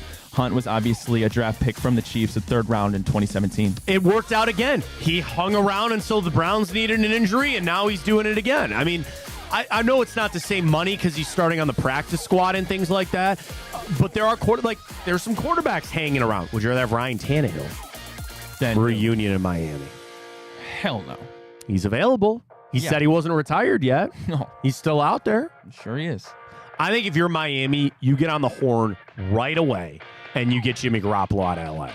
Now, with where LA is at, they might need Garoppolo to play. You know what I mean? Like, everybody's hurt there except Matt Stafford, and I think the Rams are staring down a lame duck season as it goes. That's my phone call for Miami. But anyway, I digress. It worked well for Kareem again. You wait to see what job becomes available. It's another comfortable situation that he has been there before. And I also think there's a chance he could put up some yardage, man. I really do. I think there's a chance he knows that system. I still think he's got some play left in him. And they scheme it up about as well as anybody for running backs in that offense. I'd be running to grab him on your waiver wires if you're a playoff or a fantasy team. I think there's an option out there for Kareem Hunt. So happy for him just to have the job back in the league, and I just hope he doesn't come back to bite us later in the season because we will see the Chiefs. All right, with the Los Angeles Dodgers' recent series with the Atlanta Braves, that marked the first time in more than 3 months, Matt, that Shohei Ohtani went 4 consecutive games without a home run. This was a run he had not been in since June 6th to June 9th. Is that not? Now, Ohtani was asked if he feels pressure to become the first player in MLB history to hit 50 home runs and 50 stolen bases in a season. He currently sits at 48 and 48. He says, no pressure, just trying to maintain quality at bats regardless of the situation. It's something I've been trying to do over the course of the entire season. Matt, will Shohei become the first player to reach the 50-50 mark? Can I ask you a question? Sure. If you're a pitcher and it's the last meaningful game of the year and everything's pretty much cinched up, and you're losing this game, and he comes up and he just needs one, do you just chuck him one? Fuck no. Excuse my Not language. for history. That's ridiculous. No, you wouldn't do that? You don't want to no. see the history? That's the most Bush League stupid thing I've ever heard in my life. So it's funny that when monumental things happen in baseball, Judge breaks the single game, Barry Bonds home run, 3,000th hit. Do you actually ever remember who the pitcher was? Like, there's always the people that are like, oh my God, Barry Bonds, that pitcher will live in infamy. I don't remember who it was. I have no idea. Pitcher who gave up Barry Bonds, Michael Bassick. He was known for giving up Barry Bonds' 756th home run to break the tie with Hank Aaron. I don't remember that. And I'm not some baseball historian savant by any stretch of the imagination. Who cares? Hell no. You don't want to see the 50-50? Now, No. there's an element of saying I was the guy that stopped him from getting it. The stolen bases might actually be the one that's a little more, because you got to remember, you sacrifice one to get the other, right? You're hitting home runs, you don't get a chance to steal bases. True. So he'll get it. I think he'll do it. I think he's going to do it. I think he'll do it. But I thought about that. If you came to a point, you got really angry about that. Because that was a The ridiculous game is out of question. hand. That The was a season's all ridiculous stretched question. out, and here he comes with a chance of history. You don't be like, No, I go try and strike out maybe the most prolific baseball player of our generation. okay, fair enough. But yeah, I do think he'll get it. The tough thing is for Jose, I don't think he's going to reach 40-40. What's he got right now? Stand by. 35 and 39. Think he's got 5 more bombs in him. He'll get another stolen base. Yeah. Think he's got 5 more bombs in him. 11 games to go. Nah. Probably not. It's going to be a tough one for him, but yeah. But it's still, I'm interested to see how it plays out with Shohei. It'll be a lot of fun. Anything else? No, that was it. All right. I was going to talk about. Well, I'll save it for go ahead. tomorrow. No, I'm going to save it for tomorrow. What? I'm going to save it for tomorrow. Why? I'm going to save it for tomorrow. Okay. Oh no, Tupperware filed for bankruptcy. Wah, wah. Tupperware's a brand? Yeah, it's like Kleenex. When you pick Oh, a it's like tissue. jacuzzi. It's like jacuzzi. It's like Oh, okay. Q-tips. Yeah. Where you just call things Tupperware, but Tupperware is a brand. Gotcha. And now, like everything, there's 1,000 different dude, I can't tell you how suburban, middle-aged family that we are, that we have a Tupperware cabinet that's just an avalanche. Yeah. And we buy the ones that are meant to be. It works on all of them, and you can find the lid. I still stand there for about 5 minutes going, nope. Pain in the ass. You And then poor the guy. problem is when you keep because the place that give you the good takeout containers and you don't want to throw those away. So then you got those in there and you're like, it's close, pain in the ass. Tupperware's filed for bankruptcy. It just makes me think of Napoleon Dynamite when Uncle Rico drives back over. Or no, it was Kip. He drives over top of one to try to prove how strong it was. Yeah. Great scenes. Again, one I think we're going to ace today. Why can't we get these in weeks that account? So we've already screwed the week up just for the practice on the Immaculate Grid. Keep the mind sharp. If you do feel like it's a good mental exercise, I do. Yeah, it definitely is. I think it's a good mental exercise. Need more mental exercise in your life. Problem is we don't necessarily learn from our mistakes. No, we always come up with players that we always forget and never works. Time's a ticking, Ryan. I'm not coughing. Damn it. Okay. All right, Super Bowl champ. Let's show some love to Flacco, shall we? I don't think he plays for the Chargers or Bears. That would be correct. Green Bay, I guess Aaron. Sure. Aaron? I'm surprised he only has one. Yes. 4 MVPs and just 1 Super Bowl. It's a little crazy. But you guys got to remember, Peyton Manning only has 2. I guess. I mean, Drew Brees has 1, right? Yeah. Big Ben has 1, right? Or does Ben have 2? Ben has 2. Ben has 2. Ben has 2. Because they won one, right? They won one like his first or second year starting. His Remember rookie that? year, they were like 10-0. Yeah. And then didn't he win the one against the Cardinals? Yep. Yeah, they won that That's when Harrison had the 100-yard pick. Oh, yeah, that's right. You know, I lost Antonio Holmes had that. That's the Antonio Holmes catch was great. I lost a square on the James Harrison. Every step he took was $1 I lost because I had the square perfect. Fun fact, that's the first Super Bowl I remember watching. Really? It was a good one. It was fun. And then I really liked the year after that, the Madden cover was Palomalu and Fitz coming together, which was really cool. Yep. All right.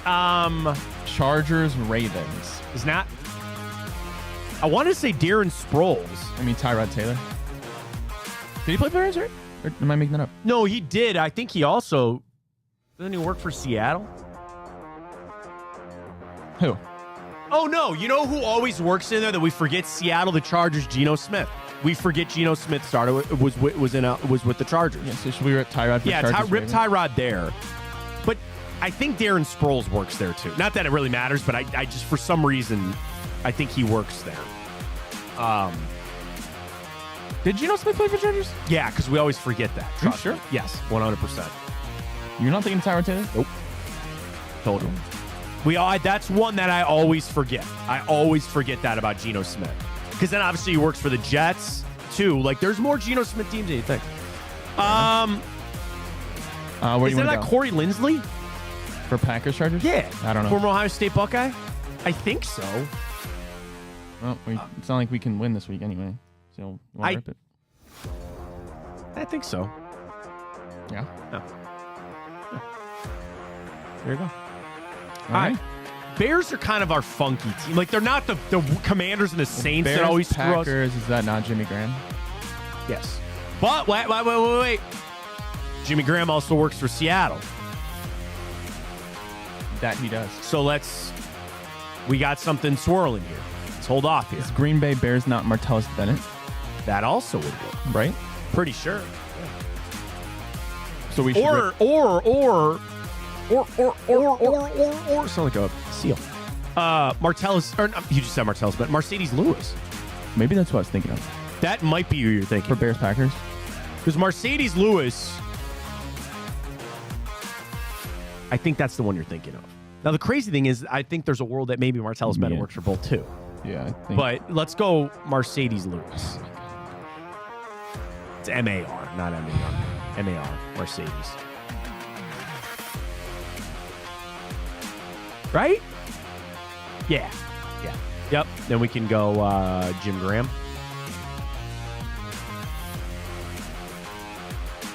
Yeah. All right. Bears, Ravens. Did Trent Dilfer ever play for the Bears? Don't think so. Hasselbeck, I always get them confused. I don't even know if he ever played in Baltimore. RG3, no. Snoop Huntley, don't think so. Mitch Trubisky, no. Justin Fields, no. Gotta be a running back. Kyle Orton, don't think so. Todd Heap, did he ever play for the Bears? No, he went to Arizona.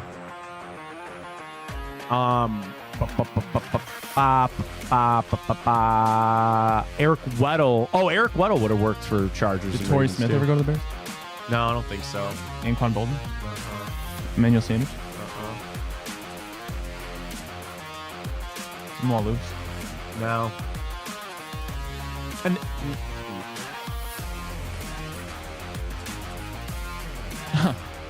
Door. Yeah. Why can't we get these ones on other days, man? Why can't we get these when Just they the way she goes. Scroll down for a little information. Just the most pop. Roquan, Eric Waddle, Joe Flacco, Corey Lindsey, Aaron Rodgers, Jimmy Graham, Geno Smith, Russell Wilson. Pretty much aced it. That's where I like. All right, let's catch your final break of the morning. Come back. We'll dive in a little bit of time up. We'll get you going for the guards tonight with our plays. I'm already feeling one, and our bracket for your best villain of all time. Yes. You got some flack. I knew you would. Yeah, of course I did. I always did. It is what it is. We'll set at least one half of the finals. Get our other polls out for that. It's coming up next. Fontana Show right here in Big Play. I'm Garage Beer, and this is Bobby Carpenter. Garage beer. Beer flavored beer.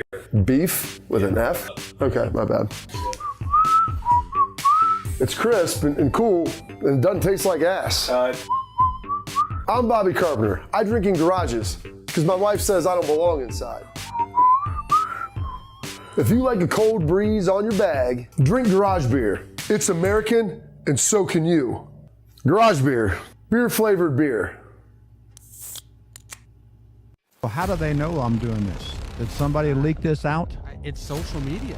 Oh. It's just, that's the way social media works now. I thought maybe you were just running that yap. Hi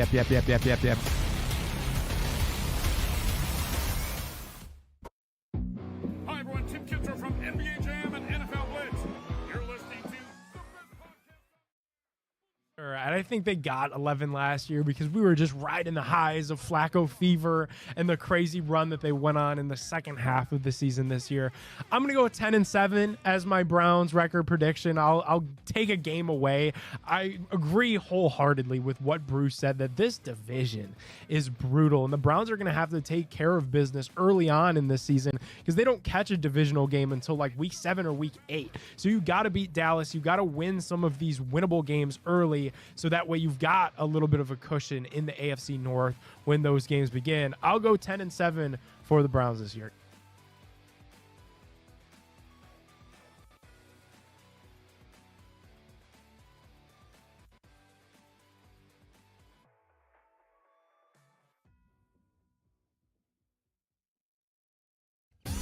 I don't buy into this nonsense, this conspiracy nonsense that he's got his money and he's dogging it. That's ridiculous. They're off in the Kentucky Derby as Authentic takes them around the far turn. Tis the laws making his move now, and they're into the stretch. These two stride for stride. Authentic, tis the law. Here's the wire. Authentic has won the Kentucky Derby.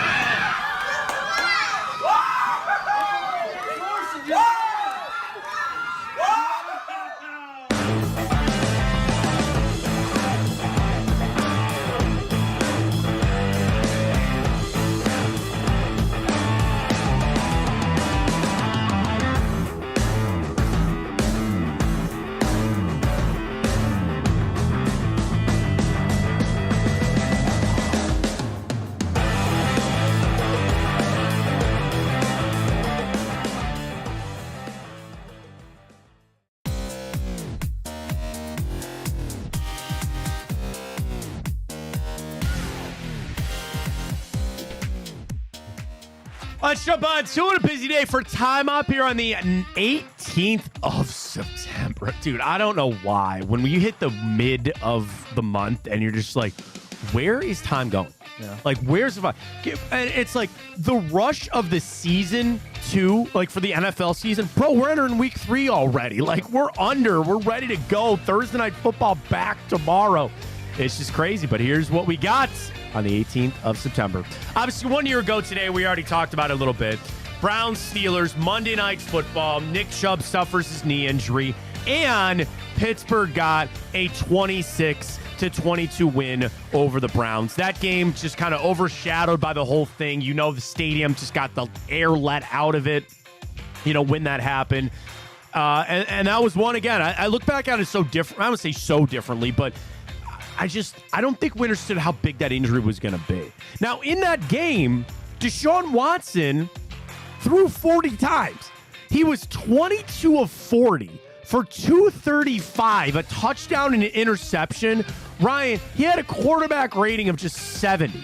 Kenny Pickett outplayed him in that game. Jerome Ford, 106 rushing yards. Pierre Strong had the touchdown. George Pickens, a touchdown on a $127.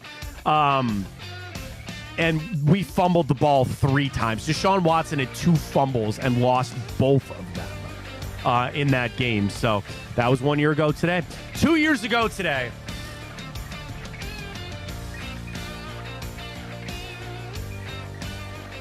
the Browns-Jets collapse. That long touchdown. Oh, wow. Remember that? So here's where we sit. We enter the 4th quarter of this game, Ryan. The Browns were up. Here's what I'll do. We scored a touchdown with 2 minutes to go. Actually, better. 1:55 to go in the game. And we were up 30-17 with under 2 minutes to play. Joe Flacco gets the ball, gets it to Corey Davis for 66 yards and a quick touchdown, okay? 30-24. I'll never forget this, right? I had to work sidelines with Gerard. I was his on-site producer for the sidelines. And I've known Gerard forever. And I love talking football, Gerard. So we're sitting there, and we're on the sidelines, and we're like, all right, we're good. It's 30-17, right? We're good. Bro, we both watched Corey Davis run up this sideline. And Gerard and I point, and when they go, is that guy open? He was so wide open. I thought he was just like an extra guy on the field. You know what I mean? Flacco hits him with this pass, and he just runs into the end zone. So that only made it 30-24. We're like, okay, no problem. We're still good. Oh, wait. Braden Mann onside kicks it. They get it. Flacco. 12-yard pass. Penalty on Jordan Elliott, 5-yard neutral zone infraction. Pass to Ty Conklin to get to the 32. Pass to Carter again for 5. Incomplete over the middle. Wilson for 12. Incomplete to Elijah Moore. Incomplete pass before he gets it to Garrett Wilson. 15-yard touchdown pass with 22 seconds left. And Jacoby Brissett is intercepted on our next play. We lose 31-30. Biggest choke I've ever seen live. I wanted to say that there was something record about it. Oh, definitely. Nick Chubb had 3 touchdowns that day, and we still lost. And by the way, Jets lost or snapped a 13-game losing streak in the month of September. Joe Thomas reached elite status by playing. Oh no, he was inducted at the halftime into the Browns Legends Club, and he had to deal with that. Dude, whew. That game was crazy. That game was. I was looking. There had to be some stat about being up 14 or up 13 with 2 minutes to go and losing the game. I couldn't find it, but whatever. We go all the way back to this day, 1991. The Indians hired John Hart as their general manager. Obviously, he built some of those players were already there, already drafted or in the minor leagues. But John Hart built that 90s team, man. And remember, he was an exec with MLB. And he came in, and then he left, and he kind of built the Rangers up. But what a hire. John Hart, this day, 1991. This day, 1976, Indians player manager Frank Robinson played his final game, when obviously going to a great managerial career. But we should bring back player managers. If you had to pick a manager for the Indians, Guardians, who would you pick? No, you pick anybody. They got to be on the team. If you were to pick a player man, or do you think Vogt could still play? Oh, right now. Yeah, right now. I'm talking about right now. If you could pick a player on the team that also had to be manager, who would you pick?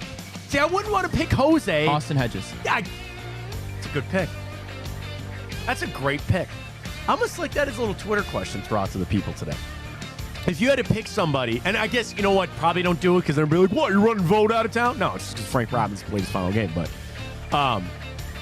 yeah, Hedges is probably your answer. I wouldn't want Jose to do it. It's too much on his mind. You know what I mean? Yep. So I like that. I like that Austin Hedges pick right there.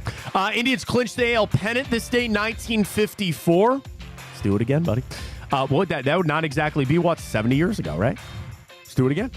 Let's do it again. Can't do it tonight. No, that'd be 60. 50 to 2024? 54 to 2024? Yeah, you're tripping. I'm tripping. Time's flying, man. I'm tripping. Yeah. Time is flying. This day, 1947, the CIA was launched. I don't think I ever want to be involved or investigated by the CIA. Me neither. Nor the FBI. But we'll keep that going as a goal for life to get there.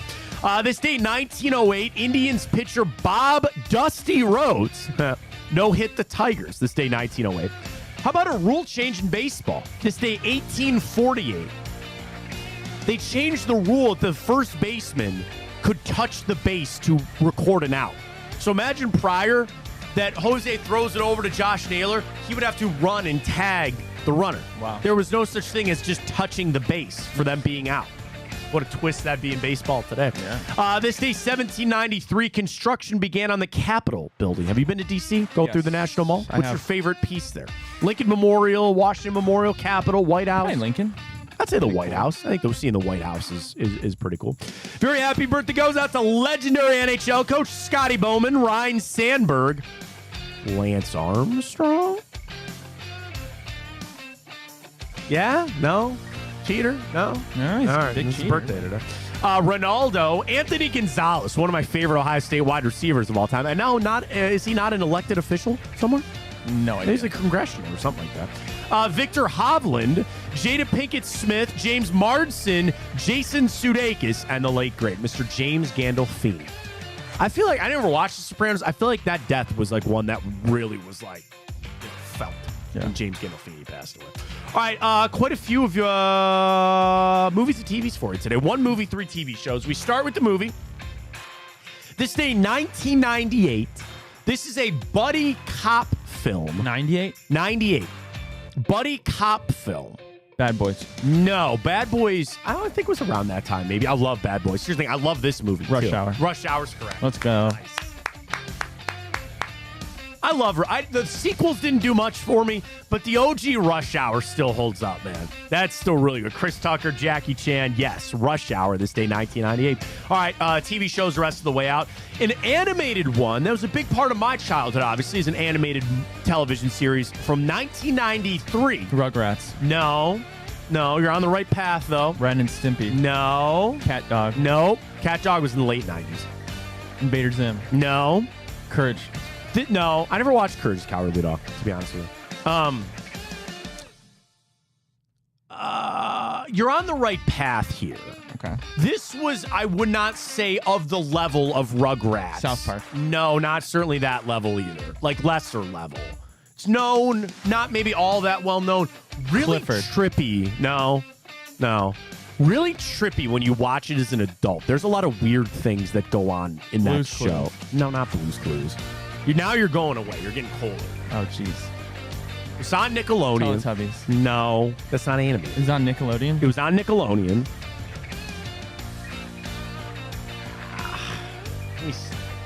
Not SpongeBob. No, not SpongeBob.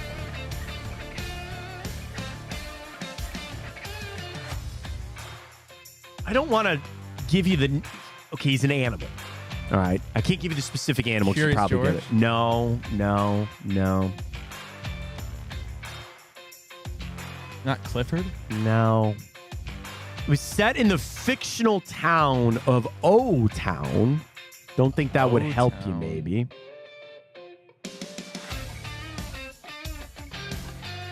Was it a dog? No. He's got a friend who's a cow. He's got neighbors that are frogs. And he's got another friend who's a turtle.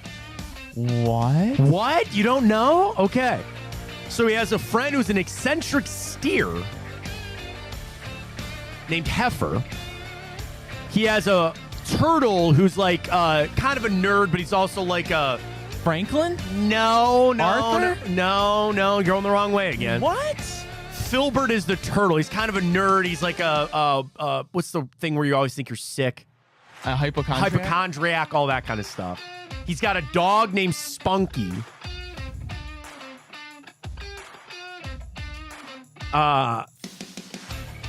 Living next door is a middle-aged couple, the Big Heads, who despise Rocco. Ed and Bev Big Head. Oh, well, you just said Rocco, so... Yeah, I wouldn't have thought of that. Watch it as an adult. I don't know if that show is good for kids, man. Like, my mom didn't let me watch Ren and Stimpy. She wanted to watch The Simpsons. Rocco's Modern Life is out there. I've never seen it. Oh my god, dude! There's one episode that they were going to a water park and their car break. It's trippy. It's really graphically trippy. But yes, sorry, I spoiled it there. Rocco's Modern Life, this day, 1993. All right, next up, this day, 1965. This is not an animated film. Whoa. What? What? ESPN senior NBA insider Adrian Wojnarowski has agreed to become the general manager of the men's basketball program at St. Bonaventure. Wow. Wait a minute, is he done then? Official statement from Woj. You ready? I grew up the son of a factory worker 2 miles from ESPN's campus and only ever dreamed of making a living as a sports writer. 37 years ago, the Hartford Courant gave me my first byline, and I never stopped chasing the thrill of it. This craft transformed my life, but I've decided to retire from ESPN and the news industry. I understand the commitment required in my role, and it's an investment that I'm no longer driven to make. Time isn't an endless supply, and I want to spend mine in ways that are more personally meaningful. I leave with overwhelming gratitude for countless mentors and colleagues, subjects and stories, readers and viewers. No one has benefited more from me from the belief, trust, and generosity of others. The past 7 years at ESPN have been a particular privilege. I'm appreciative of the company's leadership, especially Jimmy Patero and Christina Douglas, for the understanding and acceptance of my decision to make a life change. After all these years reporting on everyone's teams, I'm headed back to my own. Wow. The final Woj bomb. That right. We will live in a world with no more Woj bombs. What a Shams. Shams is just like, yep, bring it on. But is Shams not now a free agent? I don't know. I think he something was up. Like, he's got a new deal. You know ESPN's on the horn to him right now. Man, general manager stepping down, man. And listen, man, I respect that very much. Like, you know, we're in the media, certainly nowhere near the level of Adrian Wojnarowski. It's a grind, man. It's a grind. And there are tolls taken on family, on your kids, and eventually you see a lot of people that say, I'm not willing to do this anymore. I'm not willing to make the sacrifices. Now, what I assume I appreciate very much from Woj is he says, I'm not going to let my craft suffer. I'm going to make this decision while I'm still on the top of my game, that my head, my mind, my body, my spirit, it's not in this anymore. And I'm going to go make this move to go to St. Bonaventure. And I'm sure he's made a bajillion dollars. You know, he probably doesn't need to ever work again. How old is Adrian Wojnarowski? He's got to be in his 60s, right? What? You think? Yeah, I think late 50s. He's 55. He looks good. He's 55. I mean, for some, that's a retirement age. And I'm sure he made good money. He's still going to get paid by St. Bonaventure. Dude, the last Woj bomb. Wow. Wow. That's... Dude. What are they going to do? The day Woj retired. What are they going to do? I mean, that's not a shot at their other because here's the thing. There's two different things. There's insiders and there's analysts. Like, Brian Windhurst is an analyst more than he's an insider. You know, Tim McMahon and Tim Bontemps and all these other people, they're kind of analysts. He was their insider. Yeah. They got to go get Shams now. Right? Am I misremembering that about Shams? I don't know. That's right. He leaves Stadium. His contract expiring at the Athletic. Does this not just line right on up here for everything? Now, that was last month. And is that... Okay, so here's the thing. The New York Post reports that Shams Charania is leaving the Stadium after working at the outlet for the past 6 years. It's also noted that his contracts with the Athletic and FanDuel are coming up. Sources say it remains up in the air of whether Charania will either stay at either the Athletic and or FanDuel as contracts are still going on. He's sitting in a catbird seat now, buddy. And I will fully admit I was kind of more Woj than I was Shams, you know? Just probably working at ESPN. Do you now unfollow Adrian Wojnarowski because he's out? Kind of have to, right? No. Do you care about your follower account? You don't really? No. I kind of cleared out a little bit, but wow. That's it, man. Woj stepping down. Never thought I'd see the day, but here we are. All right, we got to fly. We got to go. All right, TV show, this day, 1965. It's funny because you would say that this is a dream about Woj. This TV show, though, was... A dream about what? A dream... An American fantasy sitcom where Larry Hagman, an astronaut, falls in love with a particular person, eventually marries her? I Dream of Jeannie? That is correct. Astronaut Tony Nelson is on a space flight in his one-man capsule. He comes down far from his planned recovery area near a deserted island in the South Pacific. And on the beach, he notices a bottle, rubs it, and removing the stopper, revealing a 2,000-year-old genie who eventually he falls in love with and marries. I Dream of Jeannie. All right, final one just a year prior to that, 1964. Dun-dun-dun. Dun-dun-dun. Addams Family. That is correct. I don't want to get creepy on the show, but Angelica Houston in the Addams Family movies as Morticia, I find that really hot. Okay. And it's weird. It's very weird, but the Addams Family is correct this day, 1964. Guards, let's go. Bybee on the hill tonight. Now, Bailey Ober on the hill for them. I kind of like the under for this game with two solid pitchers. Let's see what we got. Guardians, a minus 120 favorite tonight, 640. Your over-under is a low 7 and 7.5 at a couple of places here. I want to go Guards so bad to get this done. Ober's last 3 starts, 2 no decisions and a loss, but he has 6, 7, and 8 strikeouts over his last 3 games. He did give up 5 earned runs his last start to the Reds, but still somehow got out. Oh, no, they took the loss in that one. His 2 prior starts, KC and Toronto, gave up 1 combined earned run in his last 2 starts. Bybee coming in, 2 losses and a win. He's on a 2-loss streak, but he's only given up 5 runs over his last 2 starts while striking out 13. Minnesota is about, I think 18th in baseball in strikeouts. So maybe boost me a little on this. Kind of like the under. The under has hit Minnesota's 4 out of their last 5 games on the road, but the over has hit 5 out of their last 7 games. Minnesota, with their win last night, broke a 5-game losing streak at Progressive Field. Flip it over for the Guards. Under has hit 5 out of their last 6 and 8 out of their last 12 against Minnesota, 7 out of their last 8 at home, and the Guardians are 6-3 straight up. Here's my parlay for tonight. Guards win. Alt me under 8.5. Give me Bybee over 4 or more strikeouts. All right. You like that? Yeah. Like that? Maybe Bailey Ober 4 strikeouts too? Sprinkle it in. See how it goes. Get it done, Guards. To our bracket quickly. Best movie villain. The Joker and Darth Vader advances number 1 seed. Yeah, it wasn't really close. No. I'm going to go Hans Landa in Group 3 in Glorious Bastards. Yeah, I think I will too. Thanos is good, but I mean, I like Hans the Landa, Wicked Witch of the West there too. And then I'm going to go... You got to go Sugar. Yeah, I got to go my guy. That was my entry. Got to do it. Got to do it. So vote on that at Matt Fontana Show. Drop us a follow there. Check it all out, and we'll talk to you tomorrow. Drennan's already here. Bonus time tonight. Follow that on the app and also on Twitter X. Is it just Bruce Drennan? Drennan Show, I think. Bruce_Drennan. Check that out. And always get your questions in for the Ask Bruce segment as well. Great stuff today. Appreciate you joining us. We'll talk to you tomorrow. For Ryan Tyler, I am Matt Fontana. As always, take it easy.